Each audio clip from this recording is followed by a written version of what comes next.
Hello, everyone. Welcome back to Easy English Spark. From our cozy home studio, I'm thrilled to launch a brand new 10-chapter story series designed to boost your English listening and speaking skills. We'll follow Emilia's journey through chapters 1 to 10, a spark of ambition, hardship in the fields, meeting Miss Harper, all the way to homegrown engineer, while you practice and build confidence. Let's dive in and light up your English journey. Chapter 1: A Spark of Ambition. I invite you to picture a summer dawn in the little hamlet of Willowbrook. The mist clings to the grassy meadows, and the first sunbeams glint off a narrow river that curls through fields of wheat. Roosters crow, cartwheels creak, and the scent of fresh bread drifts from stone ovens. I'm standing on the single dirt road that slices the village in two, watching 10-year-old Emilia Rowan burst from her family's cottage, barefoot, hair still tousled, eyes blazing with purpose. Emilia is the third child of Harlan and Marin. Rowan, local potters whose livelihood depends on coaxing flawless bowls and jugs from red-brown clay.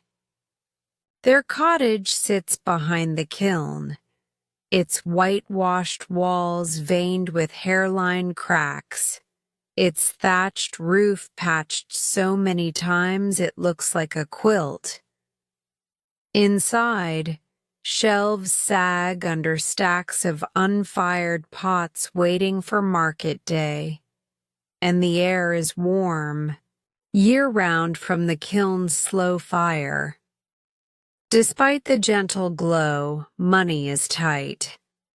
Coins vanish as quickly as they're earned, replaced by flour sacks, new kiln bricks, or the occasional medicine when harvest colds sweep through. But scarcity does not dampen Emilia's imagination. Her dreams began one rainy afternoon, 2 years ago, when spring floods washed out the plank footbridge on the village's edge. Emilia watched grown-ups wade knee-deep across the torrent, baskets over their heads, wagons stranded on the far bank. Farmers grumbled, merchants shouted, and for 3 whole weeks no produce could reach the main road. Young as she was, Emilia crouched on the muddy shore, stick in hand, sketching archways and trusses into the sodden earth. She vowed in that moment to build something stronger, something that would never yield to storm water or time. Today, that vow fuels her every step. She bolts past the vegetable garden, past the laundry line where her mother's aprons flutter, and pauses only long enough to stuff an apple and a leather-bound sketchbook into her satchel. The sketchbook is a patchwork treasure. Half its pages are scraps torn from old almanacs. The other half sheets of brown wrapping paper flattened and sewn together with string. On each sheet lies a neat pencil drawing, bridges of stone, spans of iron, pillars rising like saplings from riverbeds. Emilia, her mother calls, wiping clay from her forearms. "Breakfast first, child." "Can't. I'll be late for class," Emilia answers, already halfway down the lane. Her brothers trade knowing looks. They have long surrendered to her boundless energy. School in Willowbrook is a one-room affair. 20 desks, one bell, and a chalkboard so old the slate has worn smooth in the center. Mr. Alden, the village schoolmaster, teaches letters and sums. He speaks kindly, but moves lessons along no faster than tradition allows. Emilia, however, yearns for bigger equations, balances of force, angles of compression, ratios that govern arches. When Mr. Alden teaches subtraction, she solves the entire row, flips to the back of her notebook, and drafts load diagrams instead. On this particular morning, the classroom feels stifling. Sunbeams leak through cracked shutters, dust floats in lazy spirals, and a single fly circles the oil lamp over Mr. Alden's desk. Emilia's mind drifts beyond vocabulary recitations. She imagines stone keystones meeting in midair, wooden trestles creaking under wagon wheels, waterfalls harnessed by clever sluices. As the lesson drones on, her pencil whispers across paper, and a suspension bridge unfolds line by line, steel cables strung between twin towers, deck planks bolted tight. At noon the bell rings, and children scatter into the yard. On the grass, Emilia spreads her drawing, nibbling her apple core. 3 classmates gather, curiosity piqued. "What is it supposed to be?" asks Jonah, flicking crumbs from his shirt. "A bridge strong enough for wagons, horses, maybe even the traveling." "Circus caravan," Emilia replies, eyes gleaming. Jonah snorts. "Wood can't span that far." "It doesn't have to be wood," she counters. "Iron is stronger." "Where will you get iron?" giggles Lydia, who boasts ribbons in her braids and a father who owns the mill.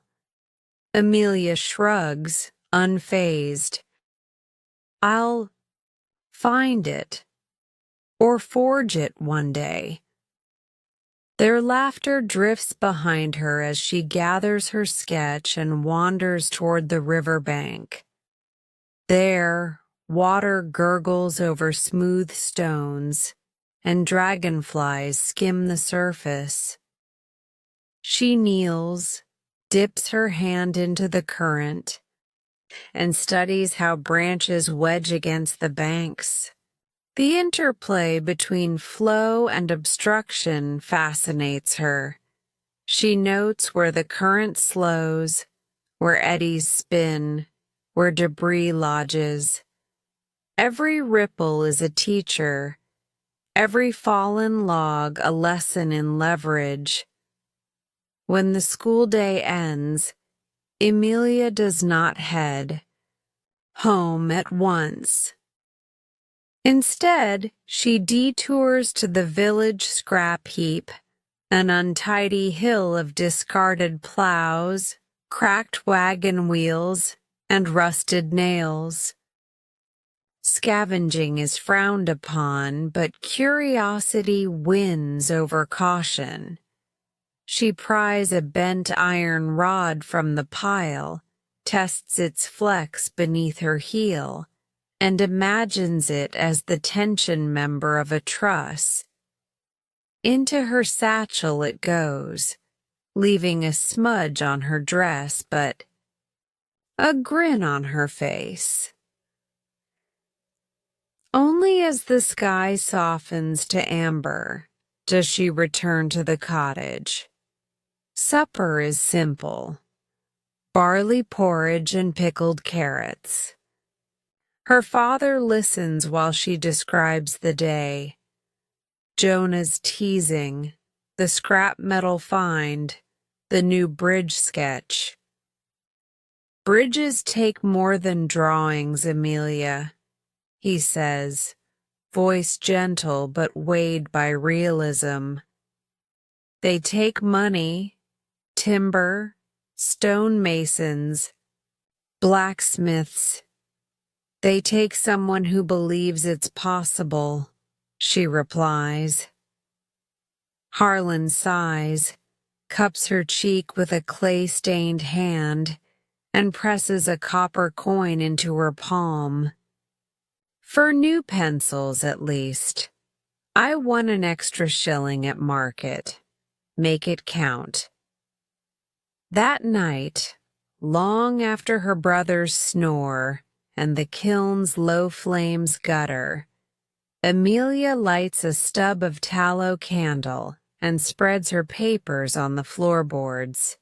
She copies the day's sketch again, refining angles, labeling joints, calculating approximate spans with the only ruler she owns, a splintered piece of yardstick missing its first inch.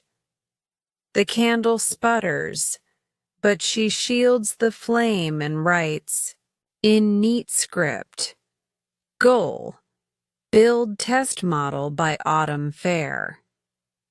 Underneath, she adds a single word and traces it twice for emphasis. "Possible." As moonlight filters through the shutters, I watch her set down her pencil and gaze at the blueprint. In that silence, ambition glows brighter than candlelight. It is no longer mere wishfulness but a seed of intent, rooted deep, already sprouting. Plans and timelines. Emilia blows out the candle, curls beneath a patched quilt, and dreams.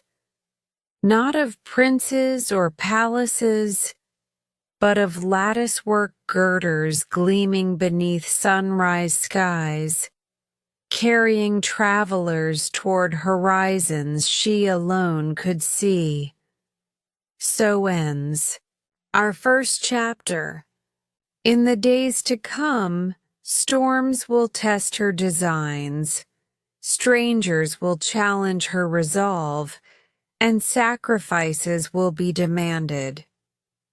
Yet tonight, in a humble potter's cottage, a future engineer falls asleep convinced that even the greatest bridge begins with one unwavering spark of ambition. Chapter 2: Hardship in the Fields. Let me take you to the middle of an unforgiving August, when the air above Willowbrook wavered and shimmered like the surface of a pond. The wheat fields that once rippled amber now drooped in dull ochre, heads brittle, stalks hollow.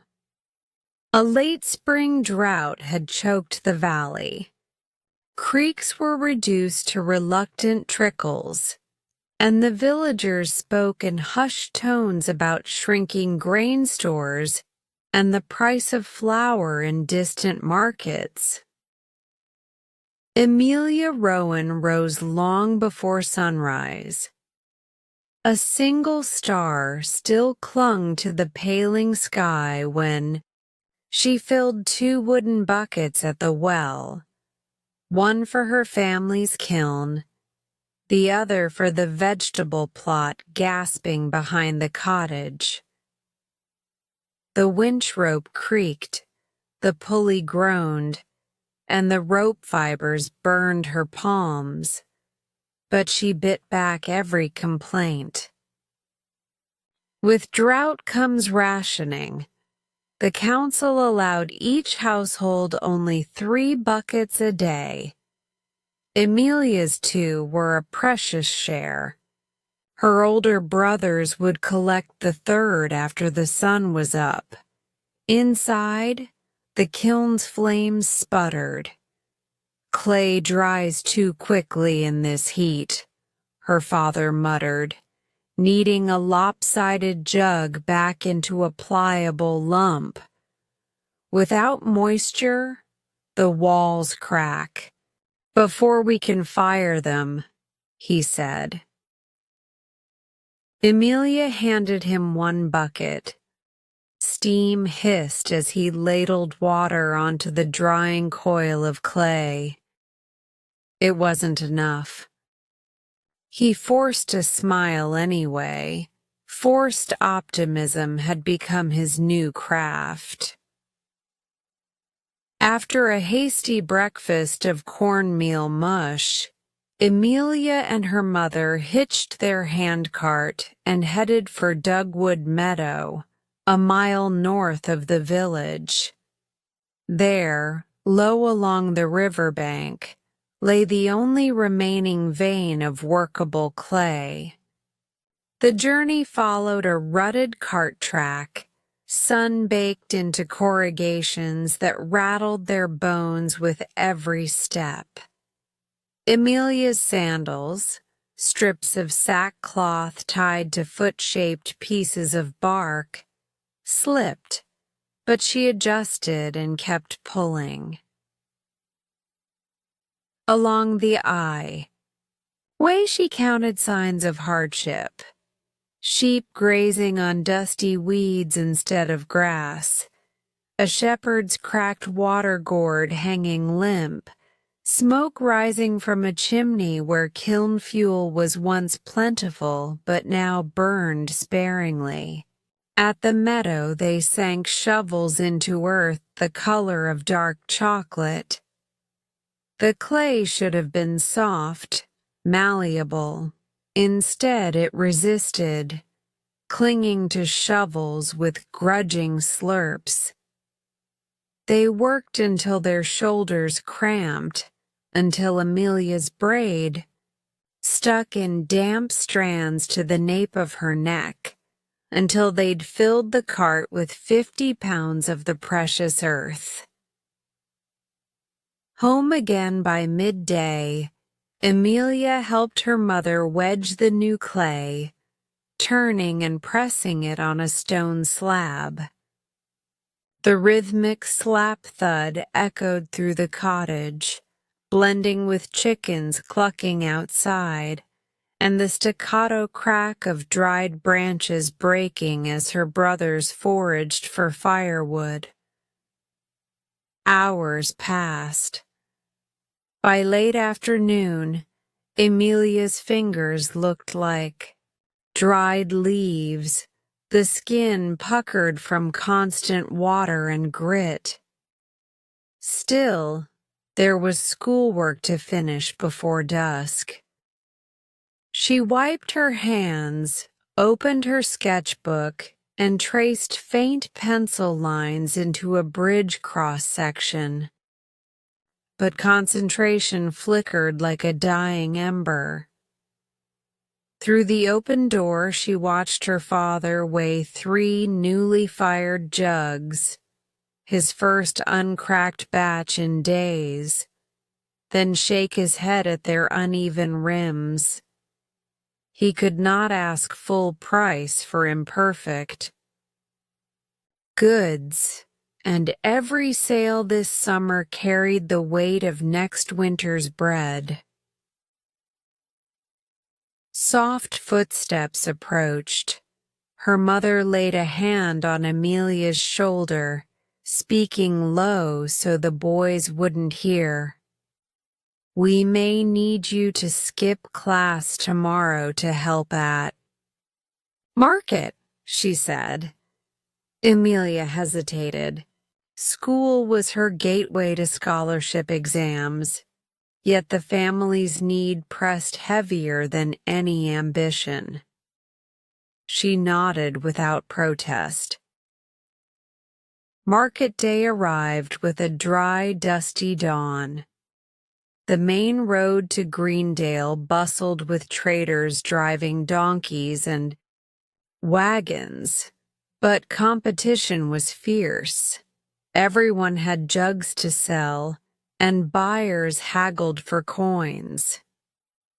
Emilia arranged her family's pottery on a blanket, pitchers with faint glazing, bowls whose rims bore hairline flaws. She stood straight, forcing a cheerful greeting for each passer-by. Many admired the craft. Too few opened their purses. Between transactions, Emilia pulled out her ruler, really a chipped shard of slate where she'd etched a rough scale, and marked beam angles on a scrap of brown paper. An elderly tinsmith watched, curiosity piqued. "Planning a barn roof?" he joked. Emilia smiled shyly. "A bridge," she said. "Someday." He chuckled but offered no ridicule. Perhaps he saw in her eyes the same mix of hunger and hope he once carried. By early afternoon, the sale table was lighter, but not by enough. Coins clinked meekly in her father's pouch. They packed up, shoulders drooping, and began the walk home. Halfway, Emilia's youngest brother stumbled, sending their remaining water flask skittering into a ditch. The flask cracked, spilling its contents into thirst-caked soil. They stared in silence. Every drop felt like spilled gold. That evening, after sharing a thin barley soup, Emilia slipped into the yard alone. The cracked flask lay discarded beside the doorstep. She picked it up, turned it in her hands, and studied the fracture pattern. 2 clean breaks joined by a spider of smaller cracks. In lamplight, she sketched the break lines, labeling forces in tiny script: tension, compression, shear. Even disaster, she believed, could teach structural truth. When she finally crawled into bed, exhaustion settled over her like wet wool. Yet she whispered a promise to the rafters. "I will bear today's burdens, but I will not be defined by them." Outside, wind brushed dry leaves together like brittle pages turning. Inside, the spark of ambition burned on, hotter, if anything, for all that threatened to smother it.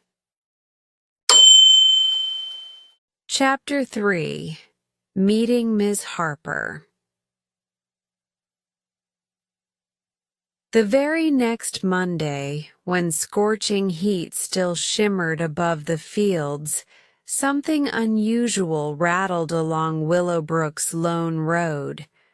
A black-painted governess cart, horse hooves kicking dust in lazy clouds. The cart stopped in front of the schoolhouse, and from it stepped a tall woman in a linen traveling coat and broad straw hat. She carried no parasol, only a weather-worn leather satchel so heavy its buckle left a groove in the wood when she set it on the porch. Her name, we soon learned, was Ms. Florence Harper, an itinerant instructor sent by the county board to evaluate rural schools and offer enrichment where warranted.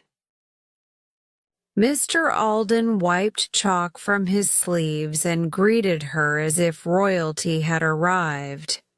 Children peered through the open windows, whispering guesses. City inspector, tax agent, maybe even a librarian. Emilia Rowan, seated in the front row, felt her pulse quicken, not from fear of inspection but from the books protruding over the satchel's rim. Their gilt titles flashed in the sun like tiny beacons. Principles of Geometry, Applied Mechanics for Beginners, Illustrated Bridges of the Empire. Classes resumed, but Miss Harper stood at the rear, observing. When pupils recited spelling, she counted silently. When arithmetic drills began, she walked the columns, pausing whenever a pencil hesitated. At Emilia's desk, her shadow fell across a page crowded with numbers. But instead of subtraction exercises, the margin blossomed with trusses, cables, and load arrows. Emilia froze, expecting reprimand, yet Miss Harper merely tapped the drawing with a slender finger. "Explain this to me," she whispered. Emilia gulped. "It's a bowstring arch bridge," she murmured. "The top cord is in compression. The tie rod underneath handles tension so the forces balance." A smile flickered on the visitor's lips, quick as candlelight. She nodded once and moved on.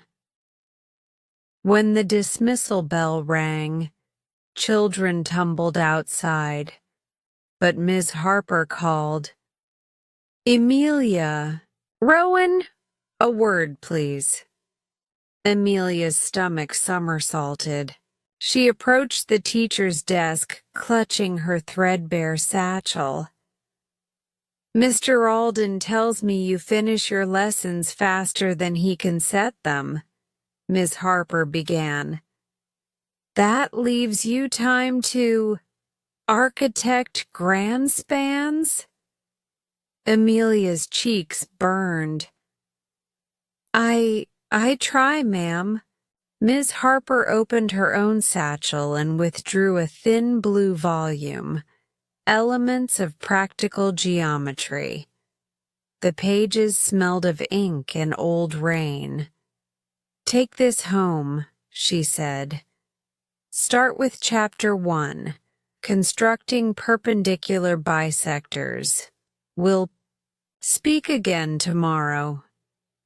Emilia accepted the book as a monk might accept scripture. Outside, cicadas buzzed in the beeches, but Emilia heard only the drumming inside her chest. She sprinted past stone fences, across the thirsty meadow, and burst into the cottage, waving the treasure overhead. Her father eyed the elegant binding with caution. "Looks dear," he said. "She lent it," Emilia replied, almost singing the words. "She says I can learn from it." That evening, while her siblings dozed on straw pallets, Emilia propped the book beside a tallow candle. For the first time in her life, she saw compass-drawn circles not as decorations but as keys. Keys that unlocked right angles, equidistant points, perfect symmetry. She practiced with a bit of charcoal tied to string, scratching arcs onto scrap. Wood until the candle hissed out. Ms. Harper kept her promise. The next afternoon she remained after dismissal, sweeping chalk dust from the board while Emilia waited at a desk, spine straight as a railing. The lesson began with a demonstration. From her satchel, Ms. Harper produced 2 tin weights, a yard of twine, and a slender birch ruler. She looped the twine between weights to fashion a crude catenary. "Nature is thrifty," she said. "Hang a chain, and it reveals the curve that wastes no material. Flip that curve, and you have an arch needing no mortar." She invited Emilia to measure the sag, predict the thrust, and sketch a scaled diagram. Emilia's mind sparked like flint. On steel word spread quickly. Every Wednesday and Friday, the county lady tutored Emilia in advanced mathematics. Some children lingered at the window, puzzled why anyone would stay indoors once lessons were done. But Emilia thrived. She learned to calculate moments, to distinguish live load from dead load, to prove with ruler and string why triangles never lie. With each session, Miss Harper's eyes shone brighter, delight balancing discipline. One late afternoon, thunderheads bruised the horizon. Mr. Rowan arrived, cap in hand, worry pinched at his brow. He found his daughter bent over a slate covered in algebraic symbols she could barely pronounce. Ms. Harper looked up. "Sir," she greeted, "your daughter's aptitude is rare. With guidance, she could sit the entrance examination for Greendale. Preparatory in 3 years." He turned the cap's brim, uneasy. "Preparatory means tuition, coin we don't have." Ms. Harper's voice softened. "The school offers merit scholarships. I intend to nominate her when the time comes." Emilia held her breath. Her father studied the equations, the unfamiliar symbols, the determination in his child's eyes. Finally, he nodded once, as if signing an invisible contract. "If she earns it, she'll go," he said, voice rough with equal parts pride and fear. Before he left, Ms. Harper pressed a small brass instrument into Emilia's palm, a folding compass, its hinge dulled by years of use. "This guided my own lessons," she said. "Keep it sharp, and keep your wits sharper." Emilia lay awake that night turning the compass under moonlight. The metal caught silver glints, star-like. She traced circles on the quilt, imagining them expanding until one encompassed the whole valley. until bridges etched in her mind spanned every obstacle drought and poverty could throw before her. Summer waned. Harvest came thin, but Emilia's knowledge grew thick and layered. She learned how every structure begins with a question. What do we wish to cross? And every answer demands calculation, compromise, courage. After class, she followed Ms. Harper to the riverbank, where they paced distances and gauged depths. With weighted twine, the visitor showed how to read water's language. Eddies whisper about piers, flood marks warn of clearance. She even taught Emilia to sharpen goose quills for precise drafting, a mundane task elevated into ritual. The lessons were not all numbers. Ms. Harper spoke of her own hurdles, city professors who claimed engineering unsuited to feminine constitution, clients who laughed at a woman's seal on a blueprint. She told these tales without bitterness, only quiet iron. A bridge, she said once, does not ask who drew its plans, only whether they hold. Those words settled in Emilia's heart like anchor stones. On Miss Harper's final week in Dawai, Willowbrook, the villagers gathered for a modest farewell. A pot of barley stew, 2 loaves, a jug of cider nobody could truly spare. Children sang a counting rhyme. Elders bowed thanks. When speeches ended, Ms. Harper beckoned Emilia. "Promise me," she said, "that you will enter the county mathematics trial next spring. Win or lose, your name must appear." Emilia's voice shook but didn't falter. "I promise, Ms." Harper clasped her forearm warrior style.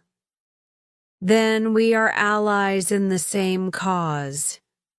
With that, she stepped into the cart and disappeared down the dusty lane, leaving only wheel ruts stippled by late summer rain. Back at the cottage, Emilia opened her sketchbook to a fresh page. At the top, she wrote a date, 1st of September, and beneath it a title, Project Harper Bridge.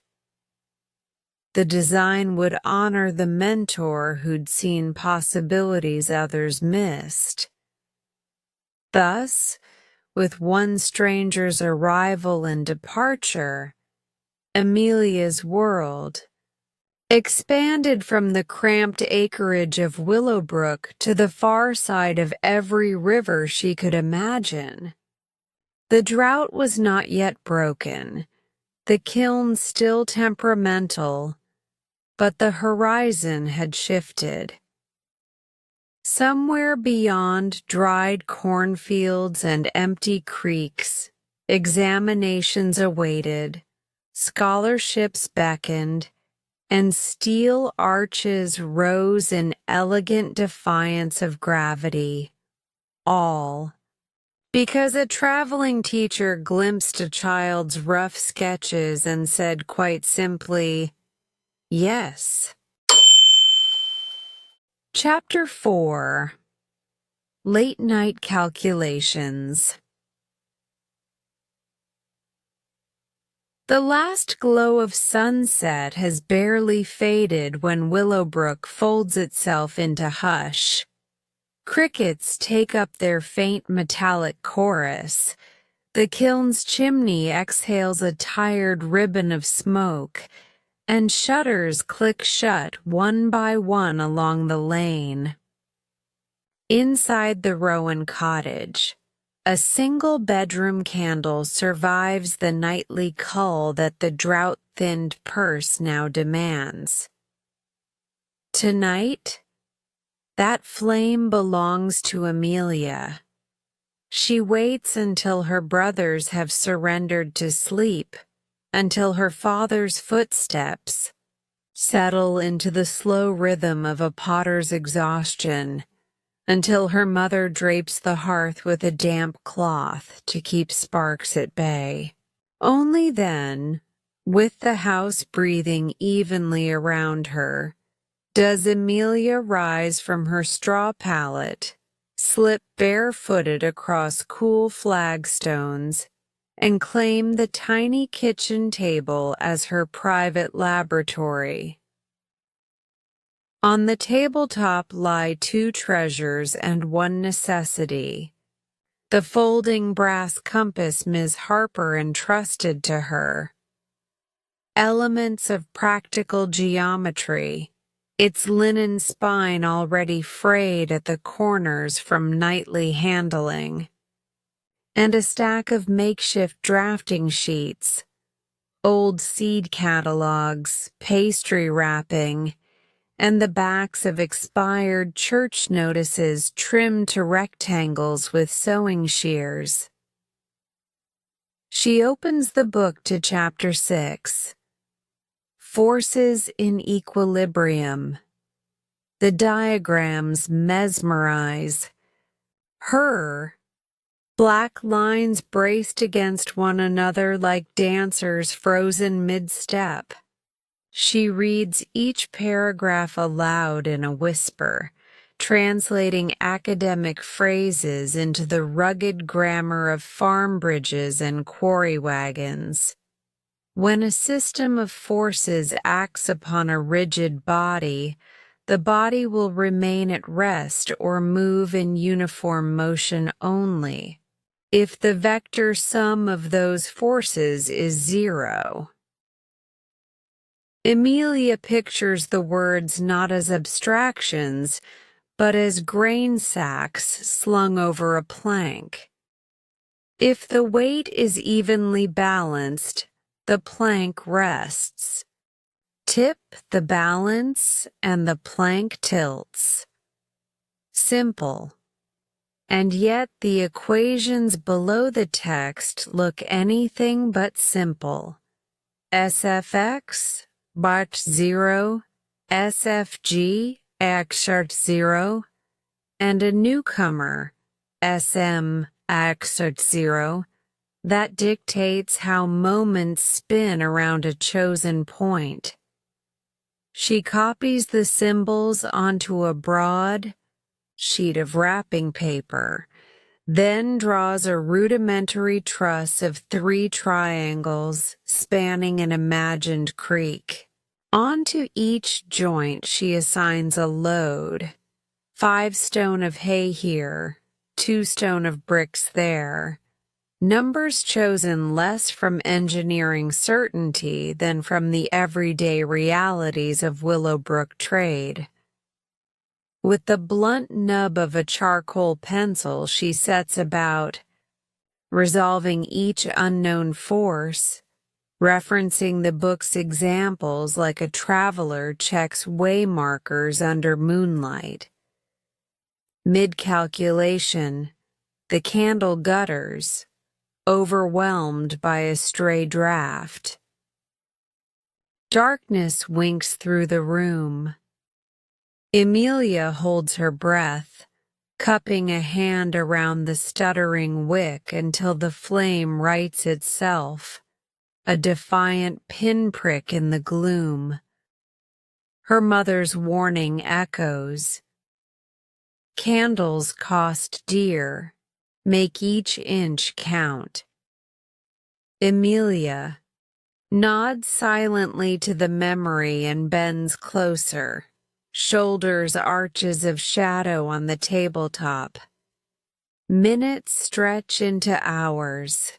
Lines of algebra tangling and untangling, vectors splitting cleanly into horizontal and vertical components, moments pivoting about point A or point C like seesaws in her mind. She mutters partial sums beneath her breath, testing them the way her parents tap a jug to hear if the clay has cured. A wrong result rings dull. A right one rings true. Across the room, her little brother shifts in sleep. The floor creaks. Emilia freezes, then relaxes as the boy rolls over, his dreams unbroken. She lets out a slow breath and smiles. Quiet is a gift. Cherish it. Tonight she has an experiment planned.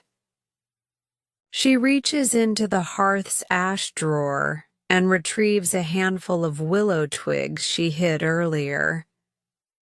Each twig has been cut to a length marked by string, their tips notched with the family's paring knife.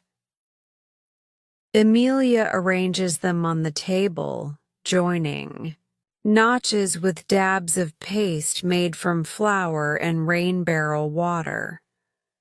Slowly, a model truss skeleton appears. 5 panels, triangular bracing, upper cord bowed just so. The structure can't span more than a foot, but within this miniature lives the memory of floods and the promise of caravans rolling dry-shod to market. With the glue still tacky, she props the model between 2 clay mugs to mimic bridge supports. Gingerly, she adds weight in the form of small river pebbles. 1 pebble, no sag. 2 pebbles, slight dip but steady. On the 3rd pebble, a faint crack whispers through the night. Emilia's heart leaps. She removes the load at once. Inspection reveals failure at joint 3 where twig meets twig, exactly where her earlier calculation predicted the highest internal force. She should feel defeated. Instead, delight sparks under her ribs. The math told the truth, she thinks. If the math can predict breakage, it can also prevent it. She flips to a fresh scrap and drafts a reinforcement, an extra diagonal to relieve the overstressed member. New force paths scribbled in red ink borrowed from her father's account ledgers. Tomorrow she'll cut fresh twigs and test the revision. Tonight, though, the candle shrinks to a stub the width of a black-eyed pea. Time to close shop. She signs the bottom corner of the drawing, E. Rowan, 2nd revision, and dates it. Then, almost as an afterthought, she writes a single, audacious caption beneath the sketch. Prototype for Willowbrook Crossing. Full-scale construction TBD. To be determined. Words as light as birds, yet heavy with intention. She tidies the workspace, slides book and papers into her satchel, and returns the compass to its pouch. Before snuffing the candle, she pauses, eyes on the faint blue edge of dawn now teasing the window. Somewhere over the hills, Ms. Harper is waking to her own day, unaware that a girl in a drought-stricken village has spent the night conversing with forces and moments, wood and weight. Emilia whispers a private litany. X, 0. Hold steady. Against push. SFG Botchak Spot 0. Balance hope with need. SM Osh 0. Find the pivot that keeps the world from turning upside down. With a gentle puff, she extinguishes the flame. The room drops into darkness, but inside her mind calculations still glow, traced across the black-like constellations, vectors pointing toward possibility, triangles braced against despair, circles of compass and moon overlapping in silent promise. She slips back to her pallet mere heartbeats before the rooster crows. Sleep will be brief, but enough. For a girl who has mastered equilibrium on paper, a few missing hours of rest are a solvable imbalance. Apply resilience, counter with purpose, and the structure stands.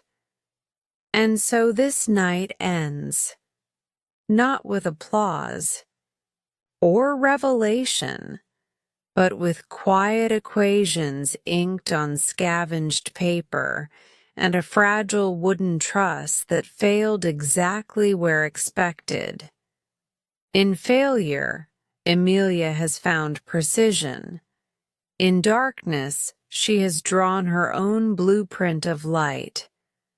The bridge she imagines is still only charcoal lines and willow twigs.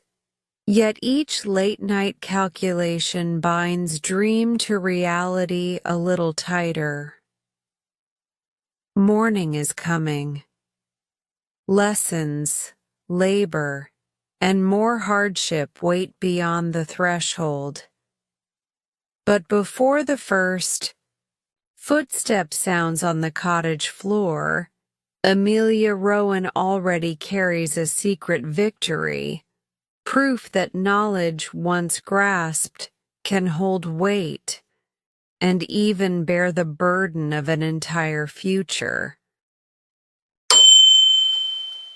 Chapter 5. Friendship with Zoe. The next turning point in Emilia Rowan's life arrived without fanfare. On a Tuesday washed in pale September sunshine. Morning lessons had dragged on, thick with the earthy scent of damp slate and damp wool, when the school bell finally released the children into the yard for their midday break. Emilia, mind still tangled in vectors and cross-bracing, carried her lunch to the back of the playground, where a crumbling stone wall offered shade and a scrap of privacy. She had barely unfolded the napkin around her single rye roll when a voice chimed, light but unhurried. "Is this seat taken?" Emilia glanced up.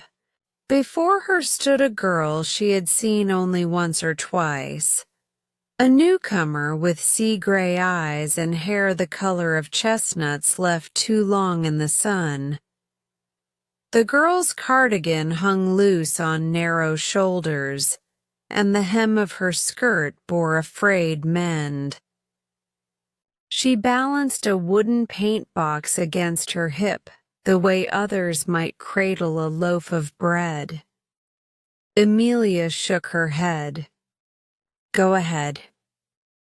The stranger lowered herself to the wall, opened the box, and revealed not paints, but an orderly row of salvaged carpenter's pencils, each shaved to a flat wedge and labeled in neat charcoal script: H, 2H, HB, 2B, 4B. Between the pencils lay a chipped nickel ruler, a stub of gum eraser, and a folding penknife bright as a new coin. "I'm Zoe Danvers," she said, holding out a smudged hand. "Father's a house painter. He says brushes teach patience, pencils teach precision." "Emilia Rowan," Emilia replied, shaking with equal parts curiosity and reserve. "I design bridges. Well, I try to." "Bridges?" Zoe's eyes widened. "Then we share an affliction for lines that must not fall." In that instant, camaraderie flickered like a struck match. They ate side by side in easy silence. When Emilia finished her roll, Zoe offered a slice of pear from her tin lunch pail. In exchange, Emilia traced Zoe's initials on a corner of scrap paper with a flourish of symmetrical scrolls. Both girls laughed, soft, startled sounds, as if laughter were something found in the long grass rather than coaxed. Their friendship quickened over the following weeks, weaving itself through the warp and weft of every school day. Zoe possessed a restless imagination that hopped from subject to subject like a lark from branch to branch. Yet whenever Emilia unrolled a new diagram, Zoe's scattered energy drew instantly to a point. Each afternoon, once Mr. Alden dismissed the class, they claimed the rear desk and turned it into a shared drafting station. Emilia would mark the main chords of a truss. Zoe would square the edges, tighten the angles, and fill the margins with measurements rendered in tiny, decisive print. Zoe's painter father provided what he could: cast-off drop cloths Emilia sliced into triangles for homemade scale models, lengths of chalk-lined string perfect for plotting catenaries between chairbacks, even empty turpentine tins that, washed and hammered flat, served as miniature gusset plates when pierced with a sewing needle. Under their combined ingenuity, the humble schoolhouse filled with strange artifacts, twig lattices dangling from rafters like oversized mobiles, paper arches taped above door frames, equations curling across the chalkboard long after sums and spellings were erased. At first, the other pupils jeered. "Engineer girls," they sneered. But the sneers softened once Mr. Alden began referring interested visitors to the Rowan Danvers display. When the county curate stopped by to examine attendance ledgers, he paused, bemused, beneath a cardboard suspension bridge strung between window casements. He dared not disturb it for fear the entire structure might tumble like an elaborate card trick. Outside of school, the friendship deepened, tempered by the daily hardships both families endured. On Saturdays, Emilia rose early, intending to gather river stones for the kiln's flues, only to find Zoe waiting near the gate with a wheelbarrow and 2 tin mugs of chicory brew. They would spend hours combing the creek bed, Zoe skipping stones, across still pools while Emilia tested larger rocks for soundness. By noon their barrow brimmed with granite slabs. By dusk, despite weary arms, they always departed with new ideas chalked onto the stones themselves. One bitter evening in late October, the kiln collapsed, a hairline crack. Ignored for weeks in hopes it would settle, opened wide, sending half-fired jugs crashing in a chorus of shattering clay. Smoke funneled out in dark sobs, and Emilia Rowan's livelihood bled into cold night air. Word traveled, fast. At sunrise, Emilia trudged to the schoolhouse with swollen eyes, her thoughts too heavy even for equations. Yet, on her desk lay a parcel wrapped in oilskin and tied with hemp cord. Inside, 3 fresh drafting sheets of calfskin vellum and a letter written in Zoe's unmistakable block capitals. Bridges help cargo, but sometimes people need bridging too. These sheets came from the Painters Guild, spares, but every plan deserves fine paper. Let's draw something strong. Emilia traced the strokes again and again, grateful warmth swelling beneath sorrow. She vowed, for Zoe and for family, to render every upcoming blueprint with heightened care. Not all was solemn. One afternoon, winter winds chased both girls into the abandoned blacksmith's shed at the edge of Willowbrook Green. Rusted tongs hung like desiccated bats, and cracked forge yawned dark as a dry well. They scavenged for scrap iron, tugging loose a horseshoe twisted beyond recognition. Zoe hefted it. Perfect compression curve, she pronounced. Emilia laughed. Only you would see geometry in a ruined shoe. They hammered the shoe flat, against a stone, slipped wire through the ends, and fashioned a crude arch profile gauge. Zoe modeled it atop her head like a crown. Emilia bowed with exaggerated formality. Laughter rang through the empty forge, echoing off soot-scored walls that hadn't known joy in seasons. Winter tightened its grip. Snow sifted through every roof seam, muffling the village in hush deeper than Thatcher's Lent. Fuel became rationed.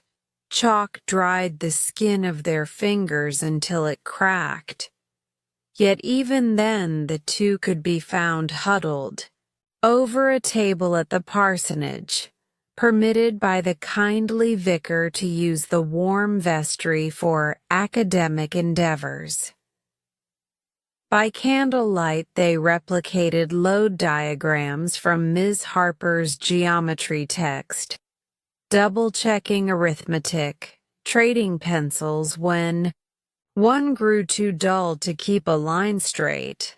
Sometimes they argued, fiercely, briefly. Emilia, methodical, insisted a particular diagonal brace was essential. Zoe, intuitive, believed redistributing mass at the bearing plates would suffice. Voices rose, cheeks flushed. Then, almost simultaneously, they realized the tension itself revealed a stronger solution. Employ both strategies, refine angles, lighten the brace, fortify the bearings. Disagreement became catalyst, never fracture.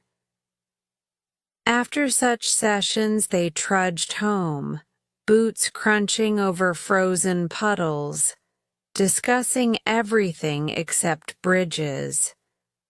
Whether frost really sang on windows, why ravens gathered near the tannery, how many words rhymed with snow.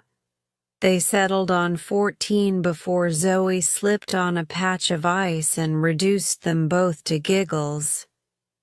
Spring crept back with shy violets studding the hedgerows. On the first warm Saturday, they unveiled their year-long secret, a scale model of Willowbrook Crossing, newly revised with compound Warren trusses and a deck wide enough for a horse-drawn cart. They carried it on a plank between them, arms trembling, with excitement rather than weight, and set it atop 2 milk crates by the riverside where the old flood-ruined plank bridge once stood. Villagers gathered. Children poked. Elders hummed appreciatively. Harlan Rowan wiped damp clay from his wrists and stared in quiet awe. The model, less than 5 feet long, bore Zoe's ruler-straight joints and Emilia's precise load notes inked along the underside. It held a basket of stones in its center span for demonstration and did not buckle. Zoe's father, still smelling faintly of linseed, leaned in. "Paint's cheap, iron's dear," he murmured. "But if iron can do this in miniature, why not in truth?" That evening, the 2 girls reclined atop the riverbank, chins propped on elbows, watching minnows flicker beneath the model's shadow. Straw-gold light brushed Zoe's cheek. Emilia caught the reflection of water dancing in her friend's pupils. Without turning, Zoe whispered, almost to herself, "Funny thing about bridges. They let weight pass through them yet remain where they are. Maybe friendships do the same." Emilia nodded, words unnecessary. She understood. Burdens carried together feel lighter. Dreams shared across a span of trust reach farther shores. As summer approached, something else changed, subtle but profound. Zoe began keeping meticulous accounts of materials they used, costs noted in the margins of her exercise book. Twine 3 pence, nails 1 penny, vellum donated, charcoal free. "Scholarships ask for records," she explained.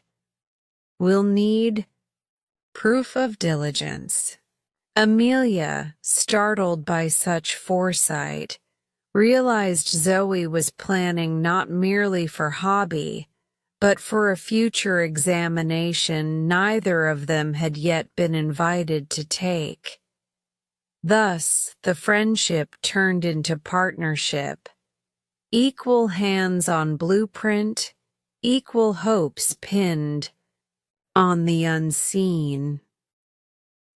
They convened every Wednesday evening at the Danvers cottage, converting Zoe's father's paint bench into a drafter's table. A battered gramophone played waltzes grown scratchy with age while they refined their presentation. Lists, cost tables, annotated cross-sections. Each page wore both signatures, E. Rowan and Z. Danvers, side by side. On the last night before the county mathematics trial, they walked home beneath a sky so clear the Milky Way spilled across it like powdered chalk. Emilia found herself engulfed by doubt. "What if the judges laugh?" she asked. "We're just village girls with twig models." Zoe stopped beneath a rowan tree heavy with white blooms. "A line is still straight, whether chalked on marble or riverbank clay," she said. "And truth is truth, whether spoken by a scholar or a potter's daughter. Besides," she touched Emilia's elbow, "they won't laugh, because we'll speak together.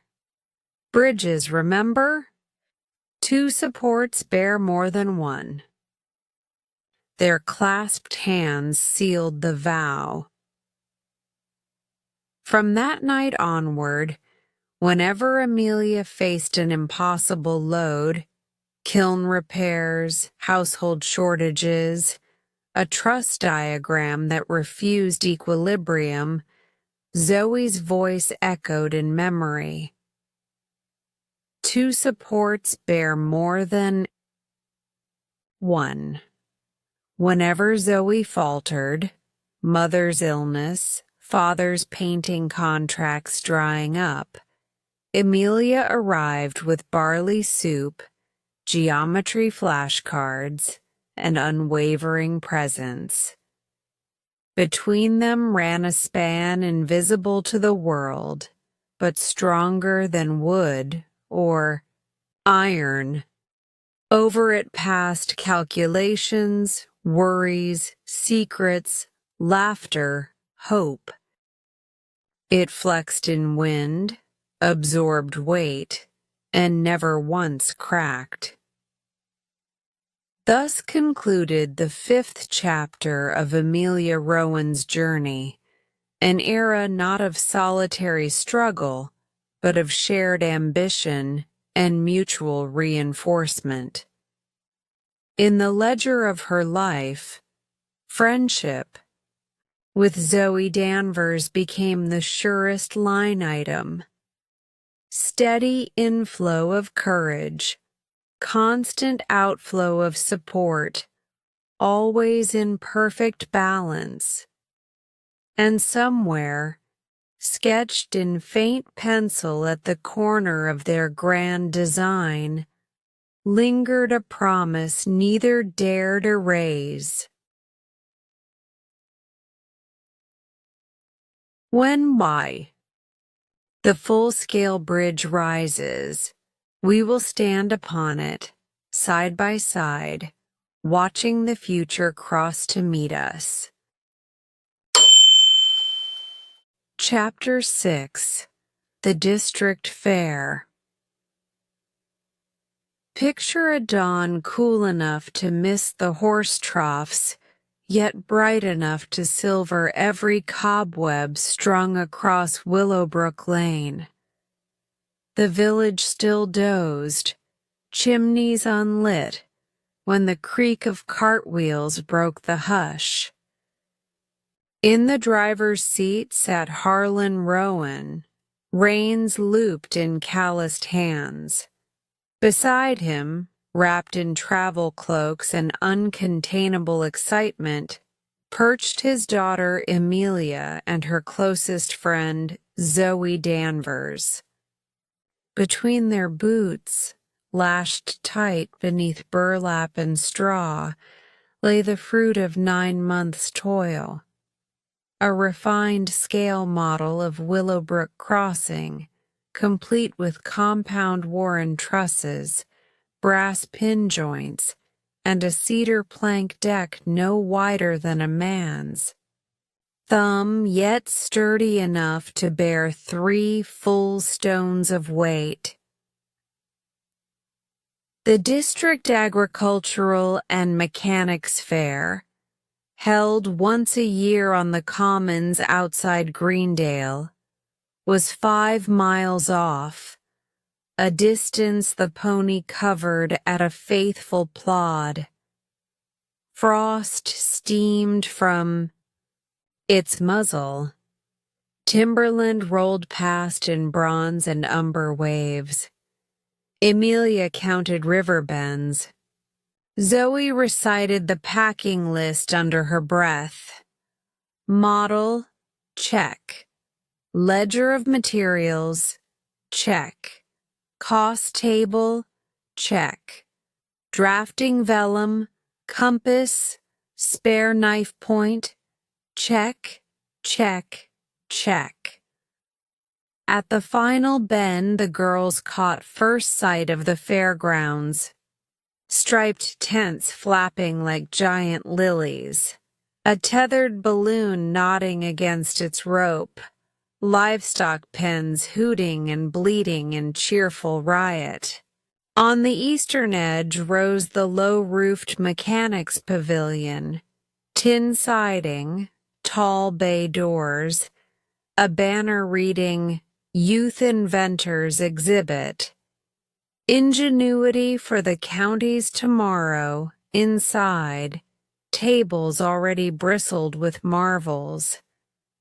A city academy had erected a brass-rimmed steam engine that hissed politely every quarter minute.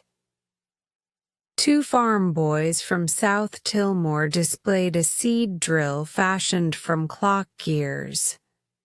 Along the far wall, a trio in stiff uniforms wired up a trembling electric bell that rang whenever someone stepped on a copper plate.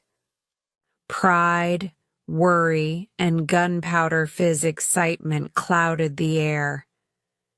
Emilia and Zoe drew their lot, Exhibit Table 7, and set to work. First came the velvet-backed plywood base, then the bridge's twin abutments, then the truss itself.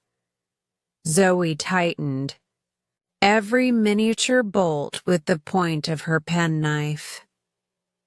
Emilia aligned the deck with a carpenter's bubble vial she'd begged off the millwright. Last, they unfurled 2 vellum sheets. One showed a full elevation with load vectors inked in crimson.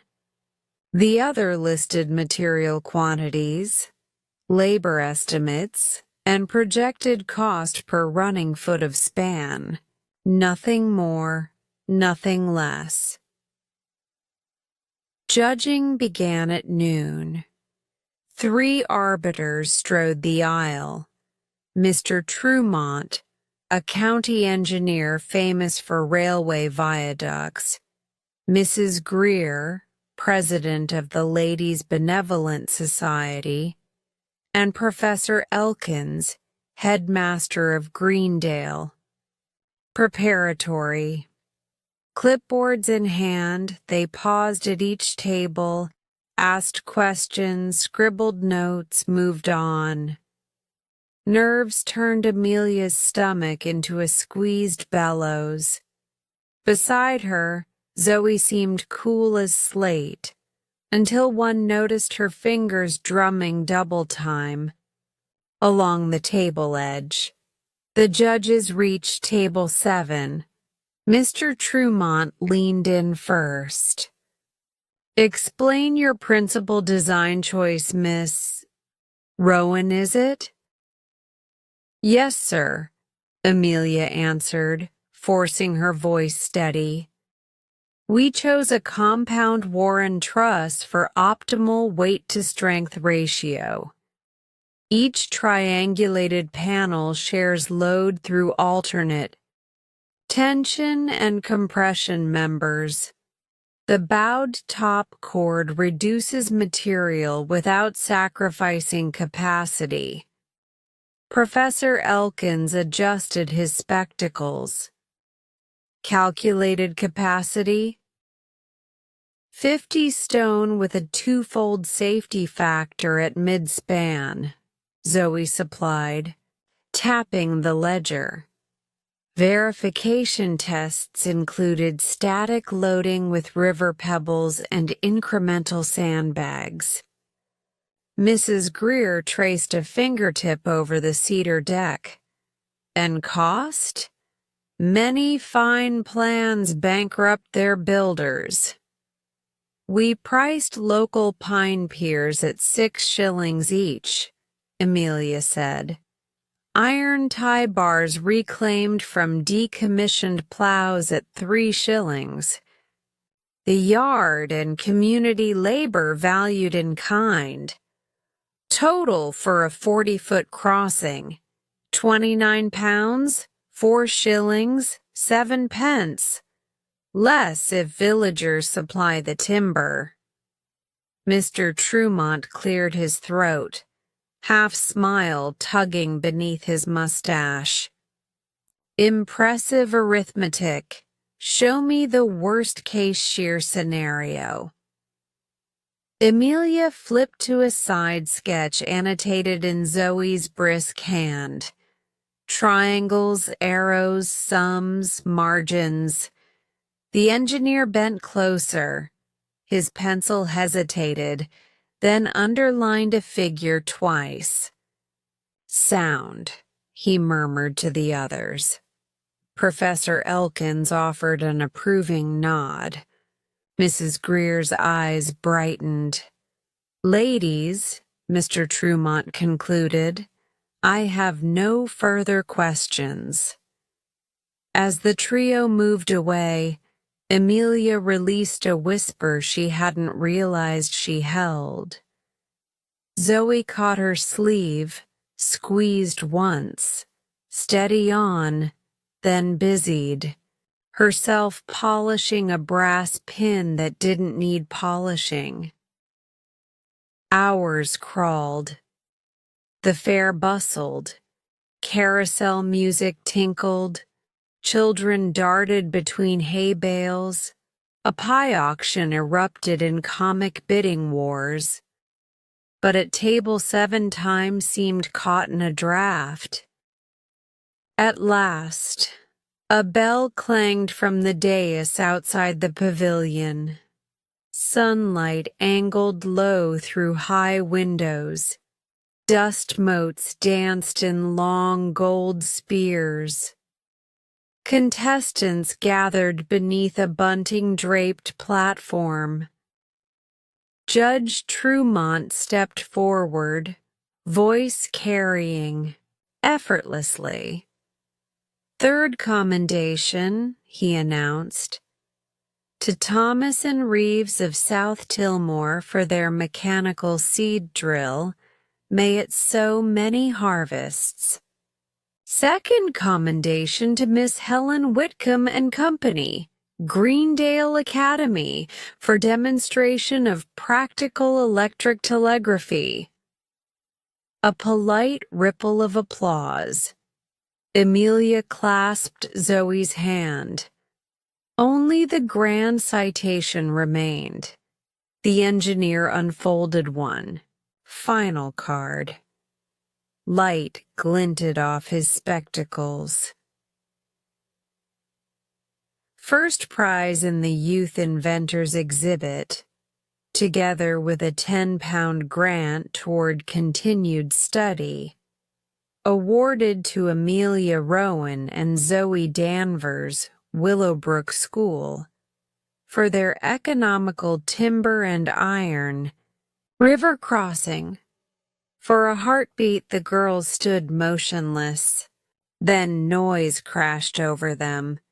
Cheers from schoolmates, whistles from farmers who had seen the model earlier, even applause from the defeated telegraph trio. Zoe's paint-smudged knuckles flew to her mouth. Emilia felt tears sting, half shock, half relief.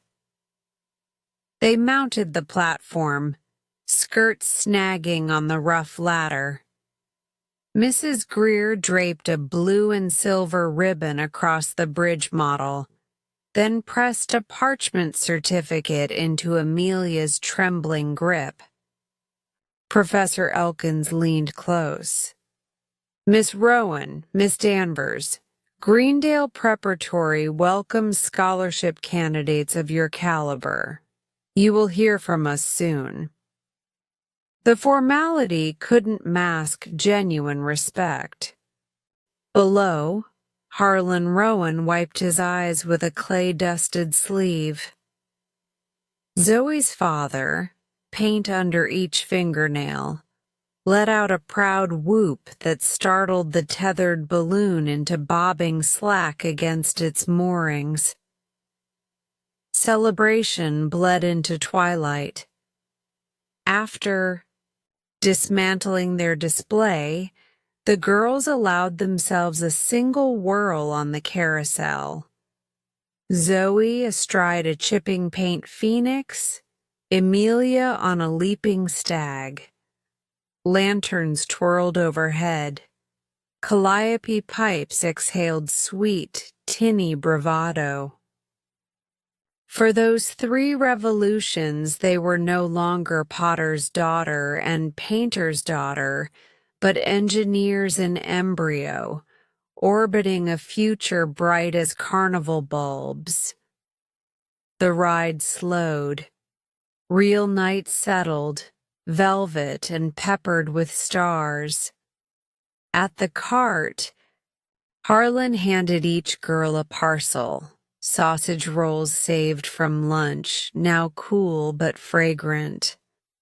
Zoe clutched hers then, with sudden impulse, broke it in half, offering the larger piece to Emilia. Laughing, Emilia accepted. Hunger had been forgotten in victory's rush. Homeward, the pony seemed lighter of step. Wind cuffed their cheeks. The Zatter's certificate rested against Emilia's knees, ink still damp. Ribbon curled round Zoe's wrist like a promise. They spoke little, yet minds raced faster than hooves. What lay ahead? Entrance exams, city classrooms, iron foundries that roared like ocean surf. Possibilities once hazy now gleamed crisp as frost. They reached Willowbrook near midnight. No lamps burned, but moon silver outlined every roof. On the green beside, the ruined plank bridge, villagers had secretly gathered. 20 souls in blankets and shawls. When the cart rattled into view, someone struck flint to tinder. Torches flared. A spontaneous cheer went up that dwarfed Greendale's polite applause. Small children darted forward, eager to touch the blue ribbon. Old Mr. Quill, the carpenter, bowed low, declaring the girls masters of timbers yet uncut. At last, in the hush after cheering, Emilia stepped onto the grass. She lifted the parchment so firelight danced across its seal. "This," she said, voice clear enough for every ear, "belongs to all of us. A bridge is never the work of two hands alone. She pointed to the dark riverbank where their model had once been tested. Someday soon, wagons will cross there without fear of flood. When that day comes, every brick, bolt, and beam will carry Willowbrook's name. Silence. Then a single clap. Zoe's. Another joined, then another, until applause rolled like summer thunder. Pride mixed with possibility until neither could be told apart. Hours later, long after torches dimmed and congratulations melted into yawns, Emilia lay awake beneath her patched quilt. Moon shadows striped the rafters. The certificate rested on the stool beside her, weighted with a river pebble to keep its edge from curling. She reached out, brushed the parchment, then pressed the pebble to her heart as if to anchor the moment inside her ribcage. Across the village in a loft that smelled of linseed and turpentine, Zoe traced the blue ribbon's silky weave again and again, whispering measurements for an improved top chord, numbers sliding into dreams, and over Greendale's sleeping fairgrounds, that proud tethered balloon finally settled in the stillness, its envelope draped like a weary crown. Proof that even things meant for the sky must sooner or later trust the ground to hold them. So ends the chapter of the district fair. A single day, a single prize, yet large enough to pivot lives. For Emilia and Zoe, it was the exact midpoint between vision and reality. No longer children sketching in margins, not yet engineers commanding steel, but bridges themselves, carrying hope from what if to what will be. Chapter 7. Transition to Greendale High. The morning the acceptance letters arrived, Willowbrook quivered with a hush usually reserved for snowfalls and weddings. At the Rowan cottage, Emilia unfolded the parchment with hands that would have trembled had they not been calloused by clay and compass points. Admitted with full tuition remission to Greendale High School of Science and Industry, the heading read, followed by the flourish of Professor Elkins's signature and the stiff-necked seal of the county board.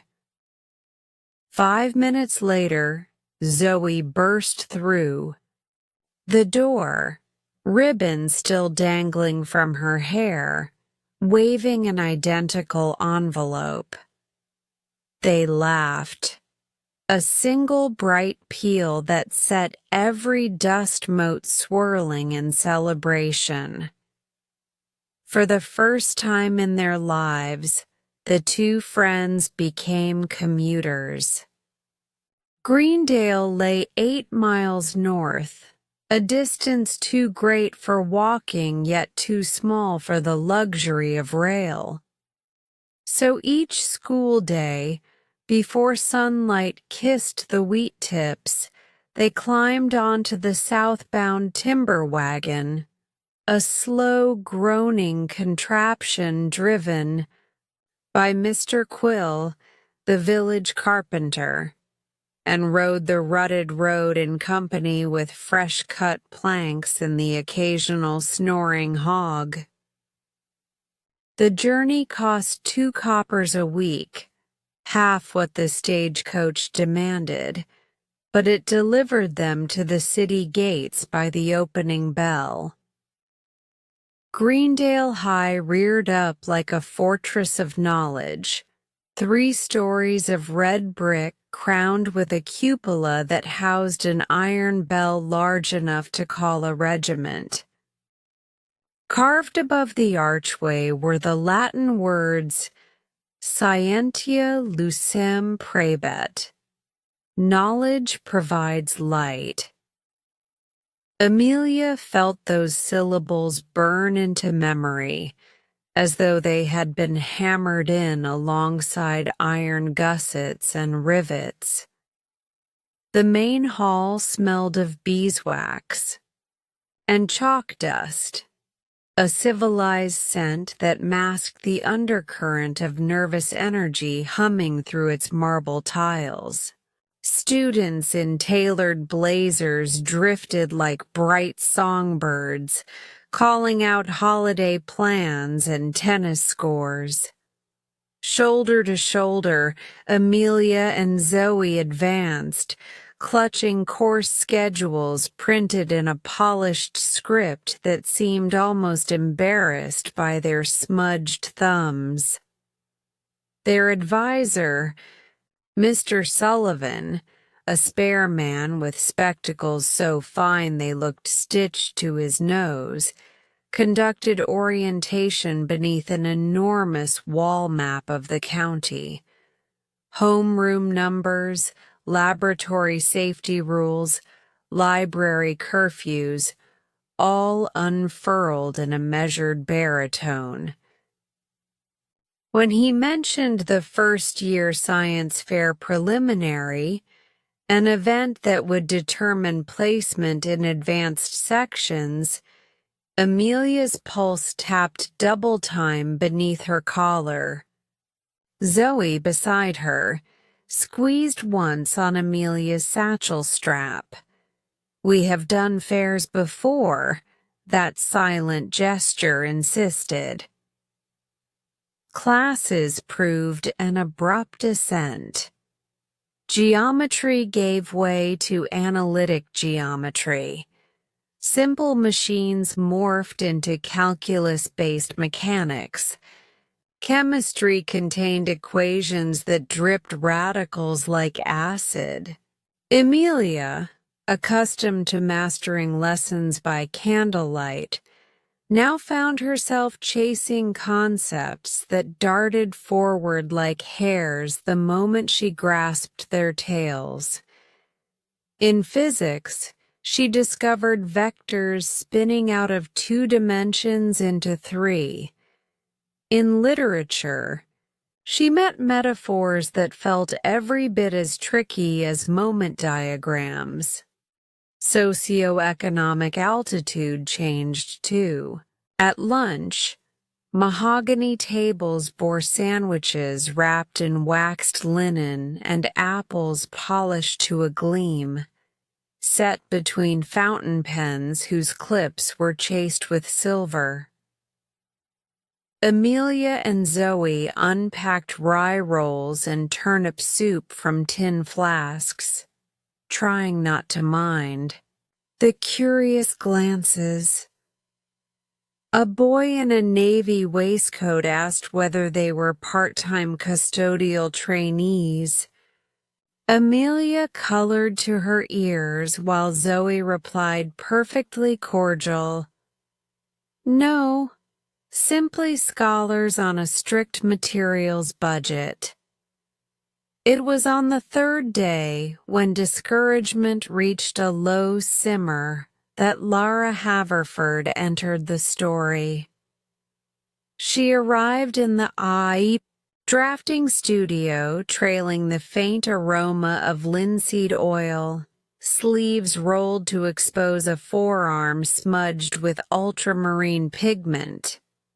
Seeing Emilia wrestle a T-square too long for her desk, Lara steadied the awkward ruler with one deft hand. "Mind if I spot you?" she asked, voice like a cello plucked near its bridge. Emilia blinked. Please. In 10 minutes, the stubborn blueprint lines lay crisp and true. Lara, granddaughter of a naval architect, possessed that easy grace of someone born among our blueprints. Yet she studied Emilia's calculations with genuine admiration. Your load distribution is clever. Where did you learn to compensate winter thaw like that? Emilia explained river ice, timber fatigue, and the lessons of flood seasons. Lara listened, fascinated. From that afternoon, the trio became an improbable triangle. Country ingenuity, brushstroke creativity, and city polish. The scholarship covered tuition and a modest allowance for textbooks, but not for lodging, so the girls returned each night to Willowbrook. The daily commute drained hours and daylight, yet it offered a moving study hall. They sprawled across the wagon's lumber stacks, scribbling derivatives as ruts pitched them side to side. Zoe inked vocabulary words onto the wagon boards themselves, quizzing Emilia between bumps. Mr. Quill, bemused, dubbed the contraption the Rolling Academy. Homework spilled over into night.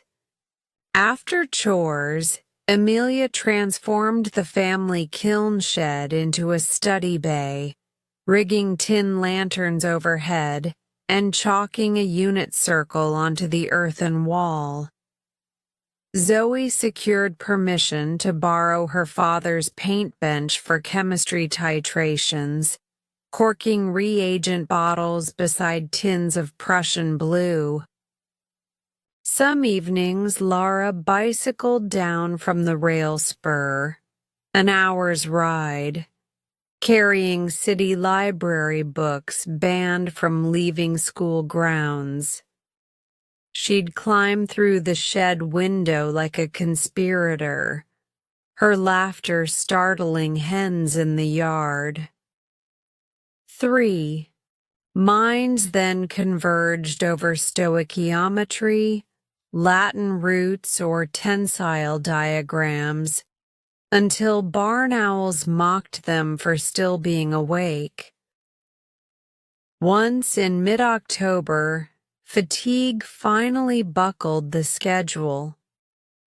Emilia nodded off during physics, dreamt she was late for bridge inspection, and woke to laughter. Rumor claimed she had murmured, "Increase the safety factor," in her sleep. Professor Beatty, rather than reproach, pressed a note into her palm. Your ambition outpaces your blood sugar. Eat, then derive. Attached were 2 meat pies from the cafeteria and permission slips for both girls to use the laboratory after hours, a rare privilege conferred on those deemed serious beyond syllabus. Yet Greendale High delivered tests that no pie could sweeten. The first midterm blasted across bulletin boards like an artillery barrage. Class averages tanked. Tears stained many a cuff. Emilia's mathematics score perched only 4 points above the failing mark. She stared, throat closing. For the first time since Miss Harper's compass found her pocket, she doubted the path. That evening she trudged through harvest dust, letter of shame crushed in her fist. At the cottage, Zoe was already waiting, her own score marginally better but equally disheartening. They laid the papers on the kiln shelf like two broken planks. Emilia spoke first, voice cracking. Perhaps they were right.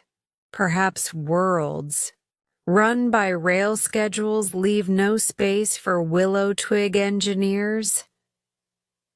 Silence answered, then a new sound. Paper tearing. Zoe had ripped her test in half.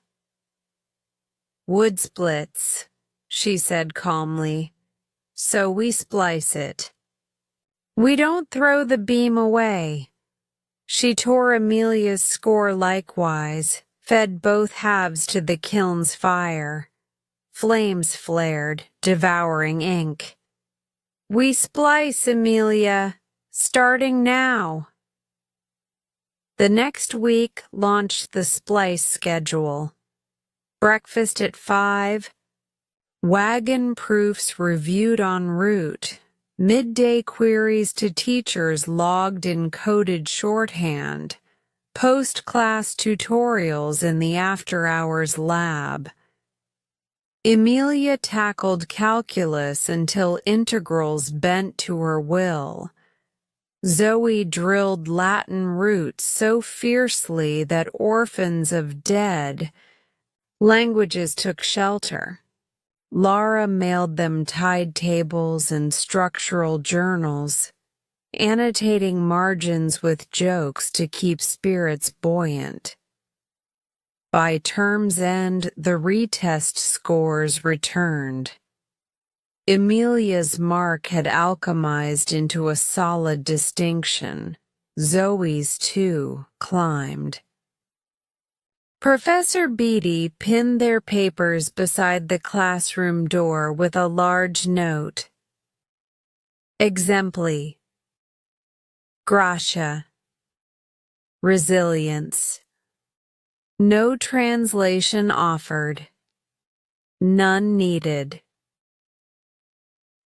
Amid dates and decimals, the social gulf remained.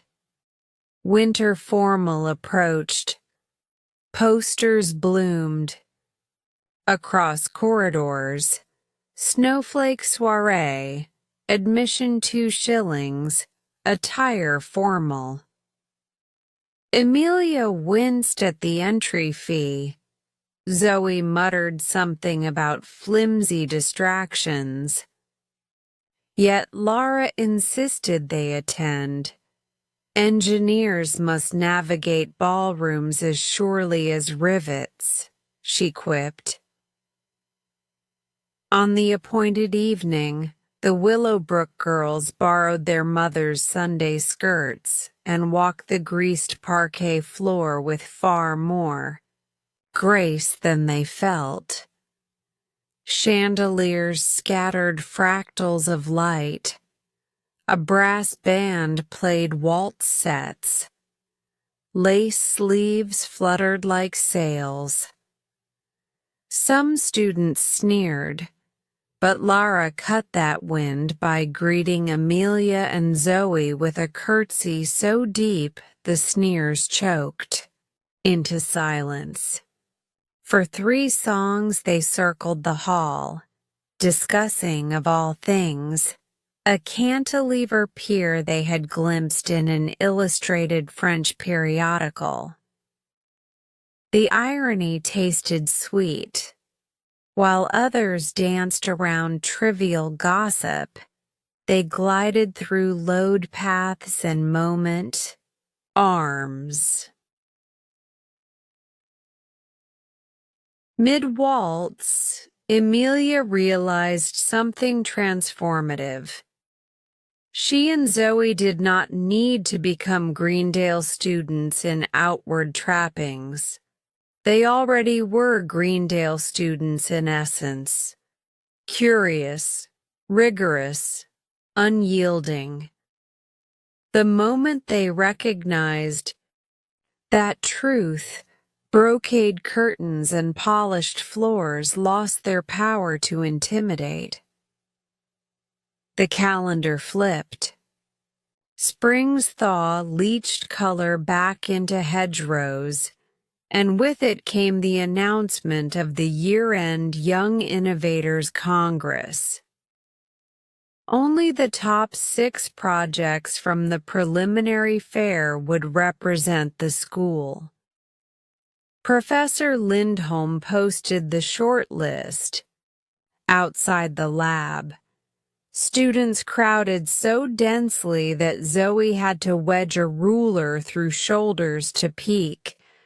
Written in block type, project number 5, low-cost rural bridge, Rowan Danvers Haverford.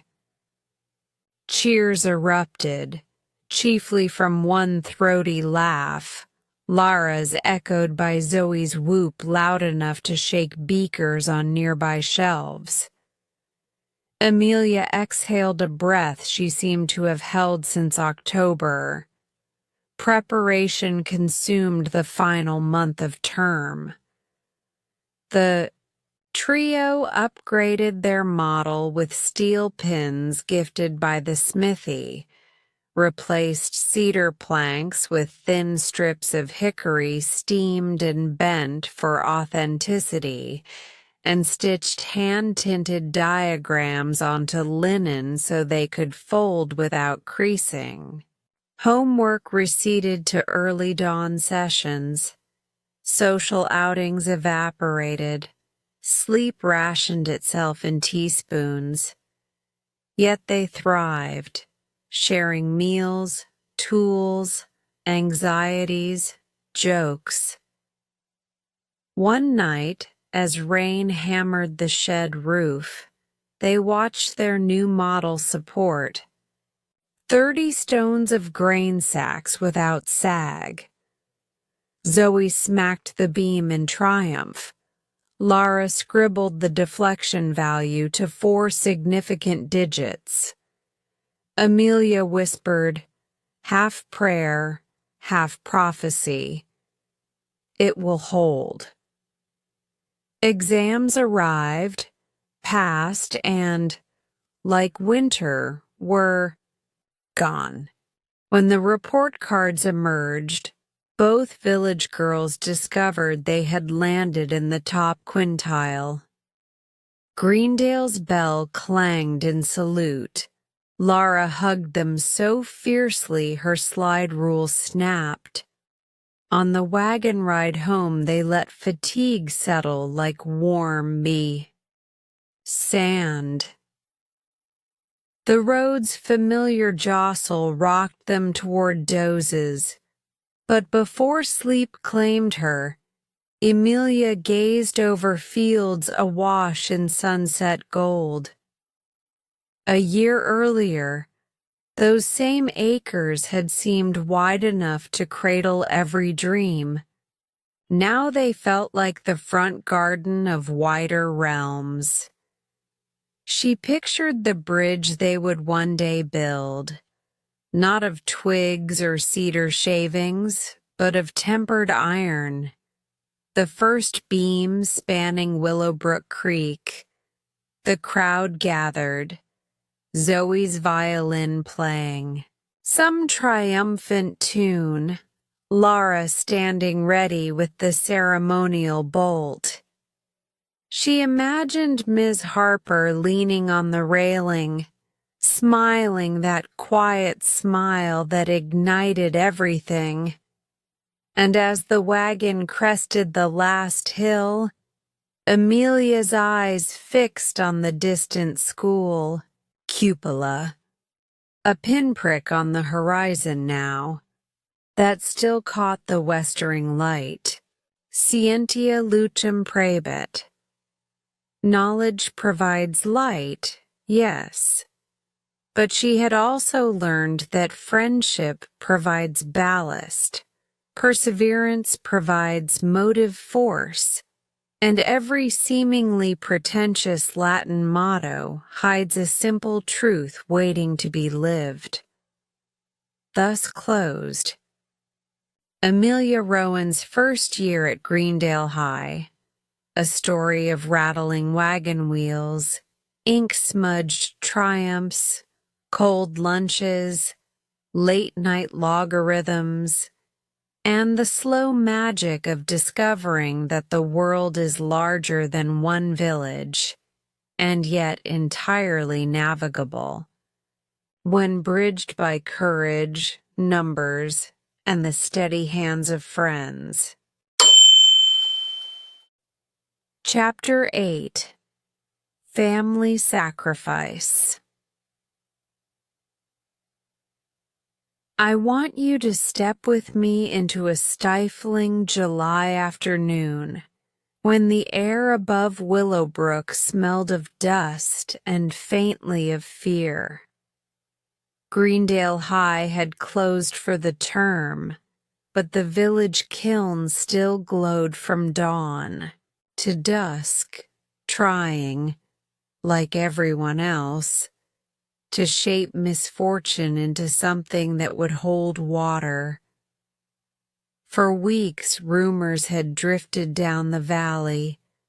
The price of wheat had plummeted after a bumper crop in the east, and with it the price of the jugs used to store that grain. Harlan Rowan's pottery orders shrank to a trickle. Coins rattled in his pocket like seeds in a gourd, more sound than substance. On the first Monday of the school holiday, Emilia found her parents seated at the hearth, their foreheads nearly touching over an open ledger.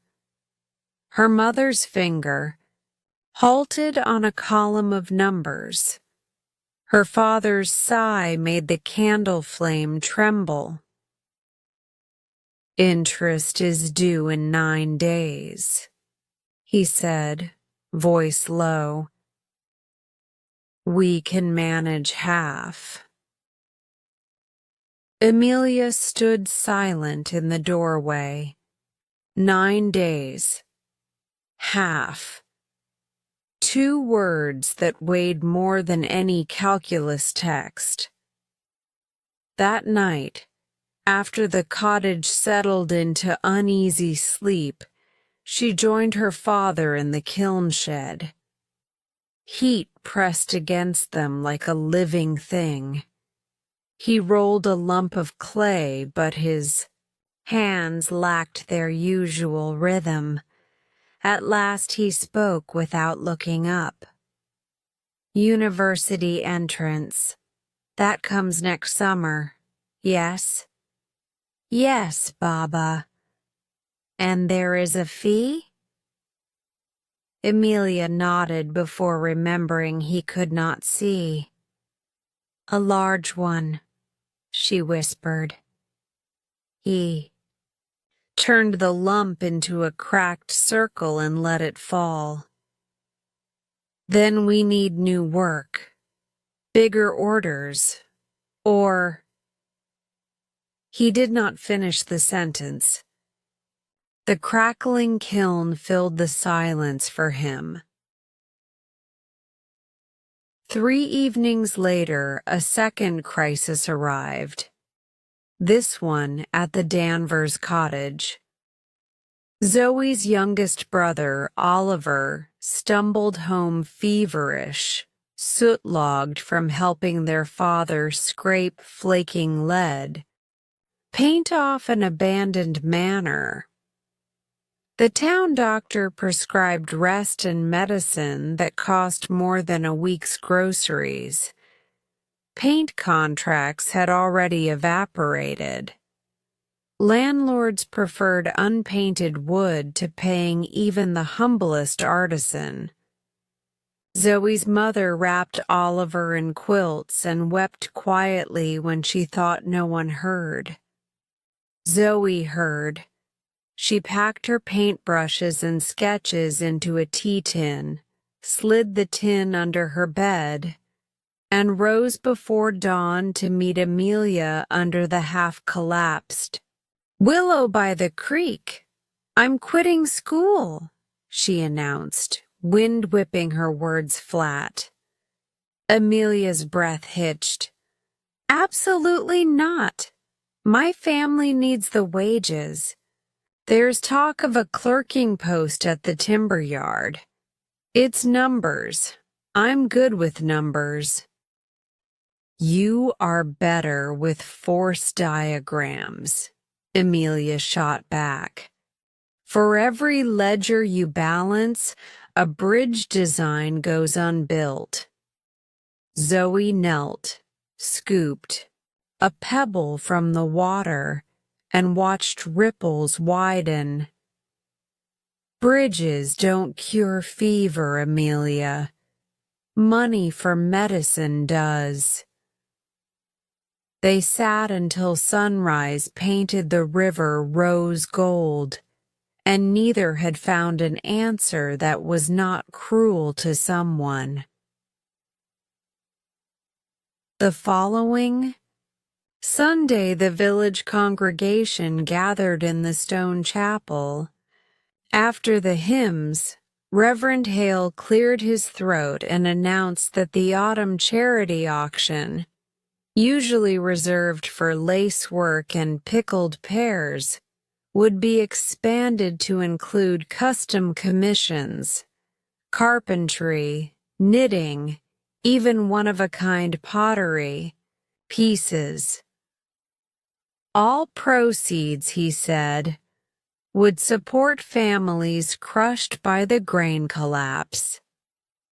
Harlan Rowan stood. "My kiln is yours," he declared, though his eyes glistened. "Name the items, and I will mold them." Mrs. Danvers rose next. "I will sew coats for winter." Her hands trembled, but her chin did not. More voices joined, small pledges, large courage. Emilia felt the wooden pew warm beneath her fingertips. Generosity can heat a building better than any stove, yet pledges could not erase debt. That evening, the Rowans met with Mr. Carraway, the village moneylender. He examined the ledger, shook his head. "Collateral," he said. "Something of value." His gaze flicked to the kiln. Selling the kiln would butcher the craft that fed them, yet the family had little else. Eyes down, Emilia spoke first. "Take my scholarship stipend," she said. "It sits untouched for university fees. Use it toward the interest." Her father's protest thundered. "That money is your bridge to the future." "Then let it be a bridge for all of us," she replied, surprised by her own steadiness. Mr. Carraway calculated, lips moving. "With the stipend and the charity auction, you'll cover this quarter." He slid the ledger back. "Next quarter, we start again." The auction approached like a storm cloud. The kiln roared day and night, devouring fuel the Rowans could barely afford. Emilia worked in shifts, dawn glazing, midday carving decorative reeds onto pitcher necks, midnight stoking ember beds. Zoe, after full days at the timber yard, limped in to help, sawdust still clinging to her sleeves. They spoke little. Exhaustion files the edges off conversation. One late night, as stars flickered behind kiln smoke, Emilia caught Zoe staring at a half-finished amphora. "What?" Emilia asked. "It's beautiful," Zoe murmured. "Clay that might have been equations, now a lifeline." Emilia smudged a tear line of slip across the amphora's belly and laughed, ragged but real. "We'll just make more equations later." Auction day dawned bright, defiant against economic gloom. The chapel yard transformed into a market of hope. Tables laden with quilts, jars of elderberry jam, carved toy boats whose sails fluttered in the mild breeze. At the pottery booth, Emilia arranged 39 kiln-marked jugs, each stamped with a tiny bridge emblem. She set the 40th and final jug aside, wrapped in burlap. A gift, she told herself, though she didn't yet know for whom. Bidding surprised everyone. Travelers from Greendale, alerted by Reverend Hale's circulars, arrived with purses ready. Perhaps charity appealed to their conscience.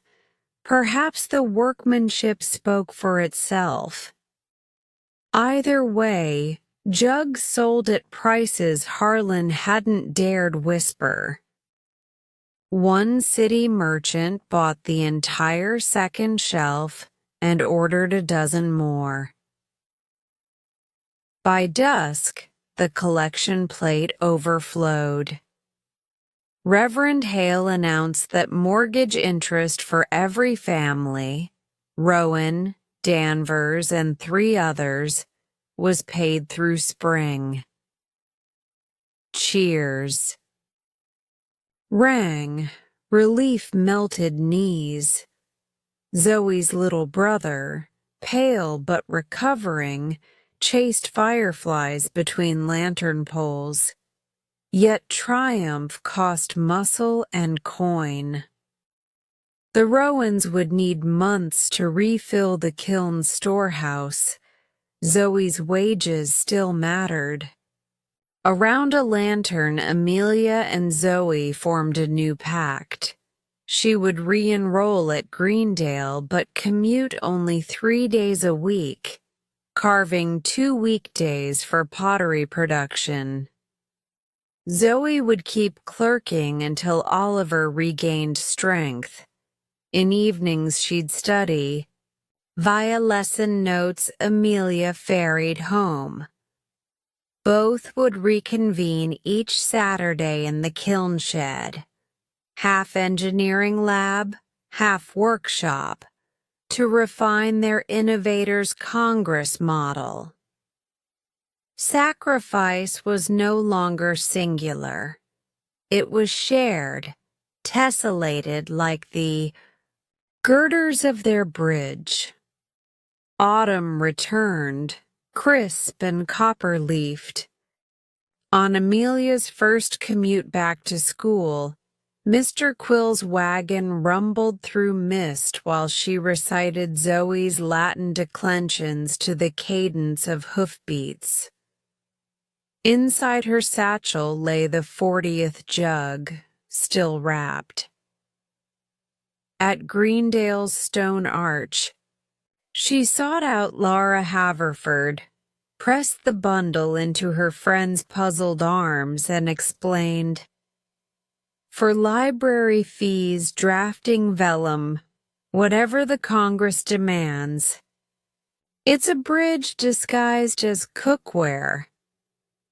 Lara, choking back emotion, promised to auction it among her city acquaintances. Within a week, the jug fetched enough shillings to purchase 3 sets of precision calipers and pay Oliver's remaining. Dr. Bills. That small circulation of clay, coin, and care rippled outward. Proof that rescue, like engineering, thrives on redundancy. If one beam bears too much, another slides beneath to share the strain. Months later, when winter fires once again painted gold on the kiln walls, the Rowan and Danvers families gathered for supper. Potato stew steamed from mismatched bowls, and laughter, tired but unbroken, ricocheted off rafters. Zoe passed around parchment folders of the bridge's newest blueprint. Harlan traced the fresh ink, pride and astonishment warring in his eyes. "We thought we were saving your dream," he murmured to the girls. "But it seems your dream has been saving all of us." Emilia caught Zoe's gaze across the table. Confirmation that sacrifice had come full circle. Parents for children, children for parents, friends for friends. And in that looping orbit of giving, none were diminished.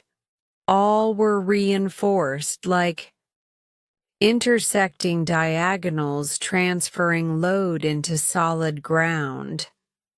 The meal ended. Candles guttered. Emilia stepped outside, cool air needling cheeks. Above the dark treetops Orion climbed, its three-star belt aligned like bolts along a perfect tensile tie. She imagined the coming year. Innovators Congress, final examinations, university applications still waiting for fees, no ledger yet balanced. But doubt receded beneath a sturdier architecture, one built of bowls of stew, auction stalls, kiln heat, and wages earned beneath timber dust. She spread her hands, palms scarred and clay-stained, and felt the night settle around her. Some bridges are blueprinted in silence long before the first span rises. Some are forged in the heat of self-denial and a child's fever, in the ledger columns of households teetering on arrears. Yet once completed, they carry not merely people or carts, but generations across the gulf between not enough and just enough to share. Chapter 8 closes on that threshold, where sacrifice lays its final stone and beckons ambition to step forward. Ahead, girders of opportunity wait to be riveted into place, but only because families like faithful scaffolds have stood beneath the weight and said, "Go on. We will bear this so you can build the next span." Chapter 9. University Admission. Let me set the scene on a windswept April morning, 1 month before graduation, when every cherry tree in Greendale shook confetti-pink petals across the academy courtyard. Final year students drifted beneath that blossom storm, clutching timetables for the National Engineering Entrance Board, the single examination that decided who would step through university gates and who would watch from the wrong side of the railings. Emilia Rowan felt each petal tap her shoulders like seconds on a clock she could not slow. Countdown. Classes had shifted from structured lessons to a frenzy of revision sessions and mock orals. In the physics laboratory, Professor Beatty fired vectors across the blackboard so quickly the chalk squealed. Emilia and Zoe copied as if life depended on neat sig figs. In the drafting studio, Lara Haverford's grandfather, Captain Elias Haverford, retired naval architect, arrived twice a week to critique their bridge blueprints with a magnifying glass and a sea-salted growl. "Tension here, ladies. Steel sings when you treat her right." Every evening the three friends colonized the rear table of Mercer's Tea House, the only cafe that tolerated textbooks after dark. Steam from chipped porcelain cups curled around calculus sheets. Zoe tracked flashcard scores in the margin of a napkin. Emilia recited Young's modulus until the waitress, impressed or confused, refilled their kettle without charge. Yet numbers were only half the test. The board's final section, structural design and presentation, required an original engineering concept defended in person before a panel in the Capitol. Emilia proposed a double-bow abutment bridge that could be assembled from prefabricated modules and ferried upriver on barges. Zoe sketched exploded diagrams in charcoal so luminous they seemed etched with light. Lara drafted cost analyses, tempering ambition with fiscal reality. They called the project Fen River Modular Span, the mature cousin of the Willow Twig model that had won the district fair 2 years prior. The FEDOT ambition met its first gatekeeper in the form of a £20 entrance fee, non-refundable, due by the 1st of May. Even after the charity auction and a season of improved orders, the Rowans' savings balanced on a knife edge. The Danvers family still patched income gaps with Zoe's part-time clerking. For 2 nights the girls argued numbers, pride, and possibilities. On the third dawn, Emilia's father appeared at the shed door holding a pouch that clinked. "Advance payment for 60 amphorae," he said, cheeks coated in kiln dust. "Merchant liked last year's charity jugs. He's commissioning more." Emilia opened the pouch, saw silver coins, counted exactly £20 plus a few shillings left for glaze. Zoe wept, not because of the money, but because Harlan Rowan's palms were blistered raw and he did not seem to notice. The journey to the Capitol. Examination day fell on the 18th of May. Before sunrise, the village gathered at the coach stop.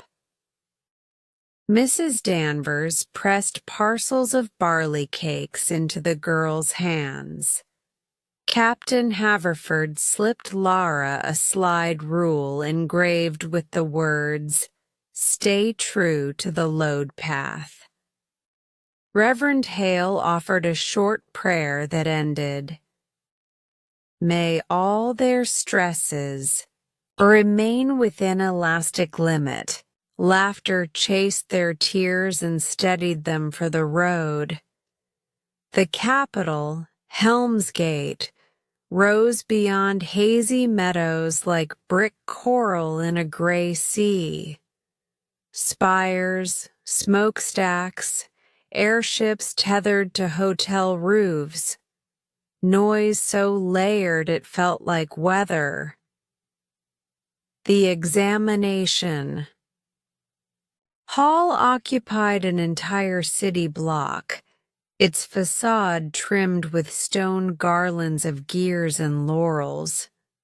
Rows of desks stretched beneath an iron-ribbed skylight. Emilia's seat number, row C, desk 17, waited with a sealed packet and 2 pencils sharpened to military points. Written trials. Mathematics began precisely at 9. Differential equations, optimization problems for truss weight versus span length, a nasty bonus question on eigenvectors that left half the room chewing erasers. Emilia channeled late-night wagon rides and Ms. Harper's compass lessons. Set the axes, separate variables, breathe. Physics followed. Projectile motion, fluid, dynamics, a surprise item on steam turbine efficiency. Zoe's quick marginal sketches of turbines transformed panic into a checklist of energy balances. A brief luncheon recess allowed nervous candidates to pace a topiary courtyard. Emilia couldn't swallow a bite, but Laura forced her to nibble, sugared ginger to quell nausea. When the bell tolled, they filed back for materials and structures, alloy phase diagrams, thermal expansion, load capacity of composite beams. Here, Emilia felt at home, her pencil racing ahead of timekeepers. The presentation. 2 days later, shortlisted candidates pinned project drawings to mahogany boards in the Royal Society Gallery. Judges rotated like planets.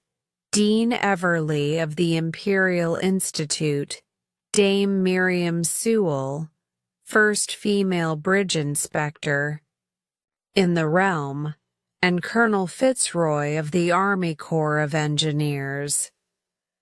Lamps burned bright. Mistakes had nowhere to hide. When their turn arrived, Zoe adjusted the easel while Laura distributed cost sheets. Emilia stepped forward, palms slick, and began. Honorable panel, our Fen River modular span is designed for flood-prone counties where timber is scarce and labor must be swift. Each steel segment weighs under 400 weight, movable by 2 horses and a foreman. Assembly requires no rivets, only locking pins forged on site. She demonstrated with a scaled steel segment Captain Haverford had machined. Lock, slide, click. Judges leaned in. Colonel Fitzroy actually smiled. Questions volleyed. Dean Everly. What prevents torsional vibration in heavy winds? Cross-diagonal tie rods pre-tensioned during assembly, Emilia answered, indicating blue lines on the plan. Dame Sewell. Projected lifespan under coastal corrosion? Zoe produced a chart of galvanic coatings, quoting maintenance intervals. Colonel Fitzroy. Could troops march across without disrupting resonance? Lara cited calculated step frequency, recommended staggered cadence. When the bell signaled time, applause was forbidden, yet a murmur rippled behind the judge's withdrawal. The girls exhaled, shoulders trembling in shared silence, waiting. Results would post in 30 days, an eternity. They returned to Willowbrook, finished school exams that suddenly felt trivial, helped harvest early hay. Emilia glazed amphorae. Zoe double-checked Oliver's arithmetic homework. Lara commuted letters full of optimism edged with suspense. Evenings. They met on the half-built deck of the real Willowbrook Bridge, now rising under the county's newly approved works program, a different design, but born of their earlier models. They sat on pine planks, feet dangling above water, trading fears. What if only one of us is accepted? What if none? What if we cannot afford lodging? Above them, the stars made arch curves. Ms. Harper's maxim returned. A bridge does not ask. Who drew its plans, only whether they hold. The envelope. On the 1st of June, the postmaster's bicycle bell rang outside the Rowan gate. Emilia, elbow-deep in kiln glaze, wiped her fingers on an apron and took a thick cream envelope. 2 words leapt, Founders Fellowship. She dared not open it alone. Sprinting through fields striped in new barley, she reached the Danvers porch, where Zoe and Lara were already clutching similar envelopes, eyes rimmed red. They sat on the steps. Together? Lara asked. Nods all round. 3 wax seals cracked. Emilia Rowan, admitted to the Civil and Structural Engineering faculty, full tuition, Founders Fellowship covering books and board. Zoe Danvers, admitted to the same faculty, tuition remission, partial bursary. Invitation to interview for the Institute's new Applied Draftsmanship Assistantship, paid work while studying. Lara Haverford, admitted to Naval Architecture Program, Merit Scholarship and summer placement at the Royal Dry Dock. They stared, speechless, until Oliver burst from the house demanding to know why 3 grown girls were crying on perfectly good announcement letters. Laughter burst through tears like sunlight through storm clouds. Emilia lifted Oliver, spun him till both were dizzy. Celebration. That night the whole village assembled on the green. Reverend Hale rang the chapel bell, out of turn claiming divine exception. Mrs. Danvers ladled stew. Mr. Quill lit sparklers left over from Founder's Day. Captain Haverford toasted to beams and dreams, shattering his mug for luck. Even stern Mr. Carraway attended, offering corners of a rare smile. Paid tuitions meant reliable repayments. The sky darkened. Zoe produced a folded parchment.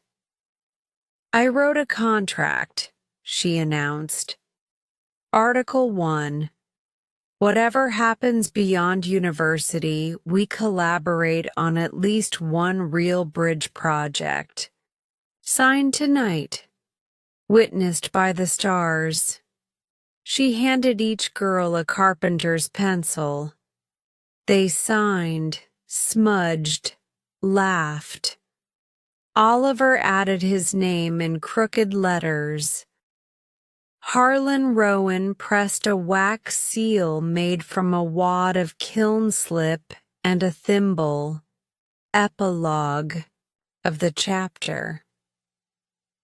Later, in the quiet of her bedroom, Emilia placed the letter beneath Miss Harper's brass compass, now polished smooth by years of use. She whispered a tally of debts repaid in sacrifice, her parents' overtime at the kiln, Zoe's clerking wages, Lara's long bicycle rides, Captain Haverford's gruff tutoring, the villagers' faith. All those invisible beams had carried her across the chasm between clay floors and university halls. Tomorrow would bring packing lists, railway tickets, budget calculations for city bread prices.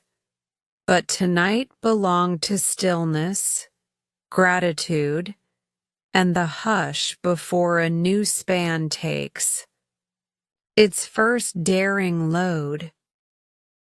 Through the open window, a breeze rustled the contract parchment. It fluttered like a flag, quiet yet resolute, marking the moment Emilia Rowan and her steadfast friends lifted one foot off the familiar bank and stepped onto the grandest bridge they had ever designed. The path toward the university that would turn raw ambition into engineered reality. Chapter 10. Homegrown Engineer. I invite you to picture a crisp September dawn on the campus of the Royal Institute of Engineering, where 4 stone archways echo with the tug and clatter of suitcases, and the smell of coal smoke mingles with the sharper scent of lacquered drafting boards. Emilia Rowan enters that great quadrangle wearing a second-hand wool coat, a slide rule tucked into one pocket, and her father's kiln scars invisible but remembered on her palms. Behind her walks Zoe Danvers, balancing 2 tin trunks of rolled blueprints, and beyond them, bicycle parked against a lamppost, stands Lara Haverford, who greets the world with the half-smile of someone already timing the tides for ship launches she has yet to design. Freshman Foundations. Orientation Week proves dizzying. Lectures on the philosophy of mathematics, workshops where copper wiring spits green sparks, laboratories whose marble benches smell of iodine and ambition. Each evening, Emilia and Zoe collapse into their attic dorm room, roof chamber 7B, where rain drums on skylights and their only heat comes from a paraffin stove that sulks more than it burns. They prop textbooks on their knees, memorizing Moore's Circles by Candlelight, while the city tram screeches below like an unsettled vector. Money is a tight-drawn cable. Zoe's assistantship pays 4 shillings a week to draft professors' research diagrams. Emilia cleans the metallurgy furnace. At dawn for 2 more. Lara, lodged with a maiden aunt in the West Ward, smuggles them leftover scones whenever studio hours run past midnight. On Fridays, the 3 meet at the hydraulic testing lab, timing experiments so the cooling water warms their chilled hands. The first real steal. By mid-year, Professor Greaves assigns teams to design a pedestrian footbridge for the city's botanical gardens. It is a paper exercise, never meant to be built, yet the grade accounts for 1/4 of the term. Many groups chase ornate flourishes, gilded balustrades, stained glass pavilions. The Rowan-Danvers-Haverford proposal is different. A pared-back lenticular truss whose ribs curve like a seed pod, forged from low-carbon steel plates riveted on site. During the final critique, Greaves paces before their pinned drawings, beard bristling. "Elegant," he admits at last, rapping a knuckle on the load table. "But tell me, Miss Rowan, how will you form that top chord on a municipal budget?" Emilia replies without hesitation. "We'll cold bend stock angles in a portable jig. The city workshops already own 2. Labor is volunteered by the public works apprentices. We budget tea and barley bread for the crew." The room chuckles. Greaves merely grunts. A week later, grades post, and their austere design earns the highest mark for constructability. No funds exist to realize it, yet. But the trio pocket a new confidence. Their pragmatism can outshine grandeur. Hard seasons, harder lessons. Second, year brings differential equations that coil like dragons, thermodynamics that melt certainty, and a flu epidemic that empties lecture halls. Zoe spends nights in the infirmary scribing temperature charts for half-delirious classmates. Emilia sneaks in textbooks so they may revise between fever checks. Marks slip. Winter rent rises. They pawn Emilia's backup slide rule and Lara's spare drawing pens. Just when resolve thins, a letter arrives from Willowbrook. The county council has approved funding for a permanent bridge across the river, the spot where floods once stranded wagons.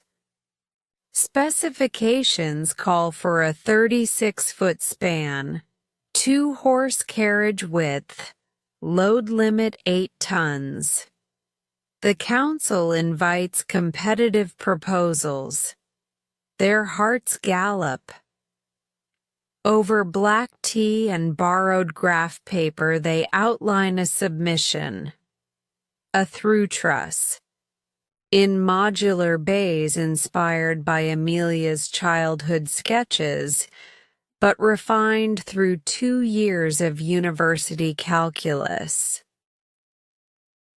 Nights stretch into pale dawns.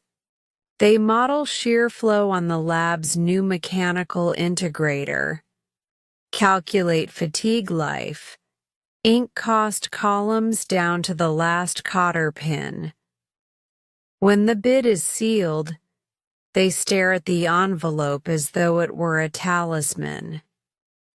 Emilia whispers, "Win or lose, we have crossed a line. Engineers not in theory, but in petition." Weeks pass without answer. Exams loom. On the eve of fluid mechanics finals, a telegram crackles across the dormitory wire. County approves. Rowan plan stop contract awarded.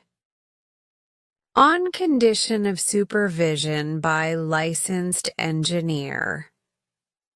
Stop congratulations. Summer on the riverbank. Instead of accepting the prestigious city internship Professor Greaves arranges, Emilia returns home to break ground. The council's condition that a chartered engineer oversee construction poses a hurdle until Captain Elias Haverford, Laura's grandfather, steps forward. Retired though he is, his signature carries weight. He agrees to mentor on one condition: the girls must shoulder every calculation, every supply order, every site dilemma. They do. They draft shop drawings in the old kiln shed, its shelves now, stacked with steel gusset plates rather than clay. Zoe hammers field bolts to test tolerances. Laura negotiates timber prices by telegraph, charming sawmill clerks with nautical slang. Emilia works the transit level, sighting bearings while barley sways against her calves. Villagers volunteer. Mr. Quill drives piles from a raft he christens Hope Floats. Mrs. Danvers cooks vats of stew for the crews. Reverend Hale blesses the first girder with water scooped from the same spring that once rationed 3 buckets a day. Storms blow in. The river swells. Twice they halt work to rescue planks drifting downstream. Each setback tests the girls' calculus against nature's stubborn variables. At night, Emilia paces the shed, recalculating scour depth until numbers blur into prayer. Steel does not pray, it obeys. By late August, the final bay locks into place with a tremor that runs from rivet heads into Emilia's ribs. She taps the cord. Low, musical ring. The span holds. 5. The inspection. County officials arrive in bowler hats, clutching clipboards thick with liability clauses. Captain Haverford guides them along the deck, cane clicking. They measure camber, deflection under proof load, 2 wagons laden with gravel, and the clearance above peak flood line. Figures match drawings within a rooster's feather. The youngest inspector, a skeptical graduate from a rival school, mutters, "Who calculated these pin forces?" Emilia steps forward. "I did, sir." SM about the lower left joint equals 0. The pin carries 5,300 weight compression and 21 in shear, within 75% of allowable. The inspector checks his slide rule, looks up, nods. Signatures flow. The bridge is certified. Opening day. On a sunshot morning in early September, Willowbrook gathers upon both banks. Children wave scraps of bunting, sheep graze, unconcerned, near the abutments. The girls stand beside the inaugural ribbon, Zoe in a paint-spattered blouse, Laura wearing the slide rule her grandfather once snapped and repaired, Emilia holding Miss Harper's brass compass. Harlan Rowan, eyes bright, steps forward with a kiln-fired plaque. Rowan Danvers Bridge built by community hand and young engineering minds anno 19. He fixes it to the stone pier with mortar that smells faintly of clay memories. Reverend Hale says a brief blessing. May this bridge bear weight and witness equally. Then Oliver Danvers, now sturdy and fever scar-free, cuts the ribbon with oversized shears. Applause rolls across the water like new thunder. Villagers cross first, gingerly, then with growing confidence. Wagons follow. The span quivers, settles, sings its steel song. Emilia feels a weight lift she did not know she carried. Return to the Institute. Semester begins, and news of the bridge precedes the girls through marble corridors. Professor Greaves posts a lantern-slide photograph outside his office. Field built. Truss by undergraduates. A study in pragmatic innovation. Invitations arrive to speak at the Institute's practicum. Scholarship offers multiply. A London periodical prints Zoe's presentation drawings under the headline, Country Daughters Rivet County Future. Yet university remains demanding. Third-year modules delve into advanced elasticity, soil mechanics, and the nascent field of reinforced concrete. Emilia initiates a research project testing locally quarried aggregate in high-strength mixes, aiming to adapt concrete arch spans for rural builders. Zoe is hired by a professor experimenting with photoelastic stress analysis. She coats miniature beams in translucent resin and bathes them in polarized light to reveal rainbow fringes that map invisible forces. Spectral art meeting stubborn maths. Laura, in Naval Labs, drafts watertight bulkheads and writes letters home describing slipways lit by dawn on steel hulls. Like leviathans waking, they still gather Fridays, but now in the Institute's rooftop observatory, the only quiet place free after curfew. There they spread diagrams on star-cold glass and trade solutions for stress crack propagation as constellations wheel overhead. The Great Flood of. In their final term, a rain system stalls over the valley, swelling every tributary. Messages from Willowbrook turn urgent. The river once bridged by planks is rising beyond recorded levels, threatening not the Rowan-Danvers span, built for such tests, but the old masonry mill dam upstream. If that dam fails, a wall of water will race toward the village.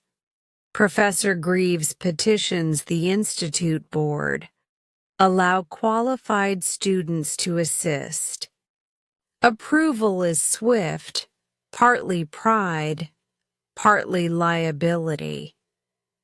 A team of 20 departs by rail.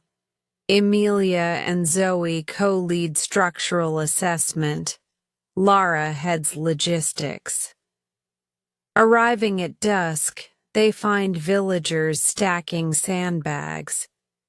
Captain Haverford commandeers a flatboat. Zoe calculates emptying sluice gates to relieve pressure. Emilia rappels the dam face to map cracks. Wind howls, lanterns shudder. Their recommendation, controlled breach, releasing water in stages before nature unleashes it whole. At 3 a.m., the council consents. Bolts shear, gates groan, water erupts, but measured, guided, tamed. The Rowan-Danvers Bridge endures the surge with inches to spare, proving its design is more than academic exercise. When dawn paints calm over muddied banks, the villagers realize losses are minimal. No homes swept away, only gardens flattened, stories gained. Newspaper photographers capture Emilia drenched on the truss midspan, checking joint bolts. The headline reads, "Local bridge holds. Student engineers lead flood defense." 9. Graduation with distinction. Back at the Capitol, commencement unfurls beneath banners of laurel green. The Chancellor's speech lauds, "Innovation grounded in community need." 3 names follow in quick succession. Emilia Rowan, Bachelor of Civil and Structural Engineering, first-class honors, recipient of the Royal Institute's Gold T-Square. Zoe Danvers, Bachelor of Civil and Structural Engineering with merit, inaugural Fellow of the Society for Practical Draftsmanship. Lara Haverford, Bachelor of Naval Architecture, high distinction, awarded the Admiralty Prize for Coastal Vessel Design. Parents clap until palms sting. Captain Haverford's whistle pierces protocol. Ms. Harper, summoned by special invitation, watches from the front row, eyes shining. After diplomas, Emilia crosses the dais to the microphone. Protocol allows valedictorians 2 minutes. She speaks for 1. A bridge is not a structure. It is the space it liberates. To everyone who bore our weight when we had no beams of our own, this degree is yours. She steps aside to thunderous applause that feels like rivets driving home. 10. Futures anchored. Futures unfolding. Within weeks, offers flood in. Imperial railways, colonial ports, firms whose letterheads glimmer in embossed copper plate. The trio declines most. Instead, they found Rowan and Cooperative Works, headquartered in a refurbished grain warehouse overlooking the very river that once hemmed in their dreams. Their mission: design affordable, locally sourced infrastructure for rural communities. Bridges, water towers, irrigation weirs, each blueprint stamped with a tiny bridge emblem reminiscent of the kiln-marked jugs that saved the family ledger. Laura splits her time: 6 months at sea supervising hull trials, 6 months upriver drafting locks in dry docks with her friends. Zoe pioneers a training program for village girls, teaching them geometry through house painters' chalk and rope lines. Within a year, 20 apprentices can calculate load paths faster than they can churn butter, and rumor spreads that Willowbrook is where girls learn to move rivers. One autumn afternoon, long after the office slide rules have cooled, Emilia walks the Rowan-Danvers Bridge alone. Sunset sets the steel ablaze, cattle low in distant pastures. Somewhere a child laughs on the riverbank. She places her hand on the warm top cord and feels faint vibrations, wind, footsteps, life. She thinks of the twig model on a kitchen table, the late-night candles, the auction jug wrapped in burlap, the telegram that buckled her knees, and the dam that did not buckle. Their bridge. All those moments converge into a single truth. Home is both starting point and destination.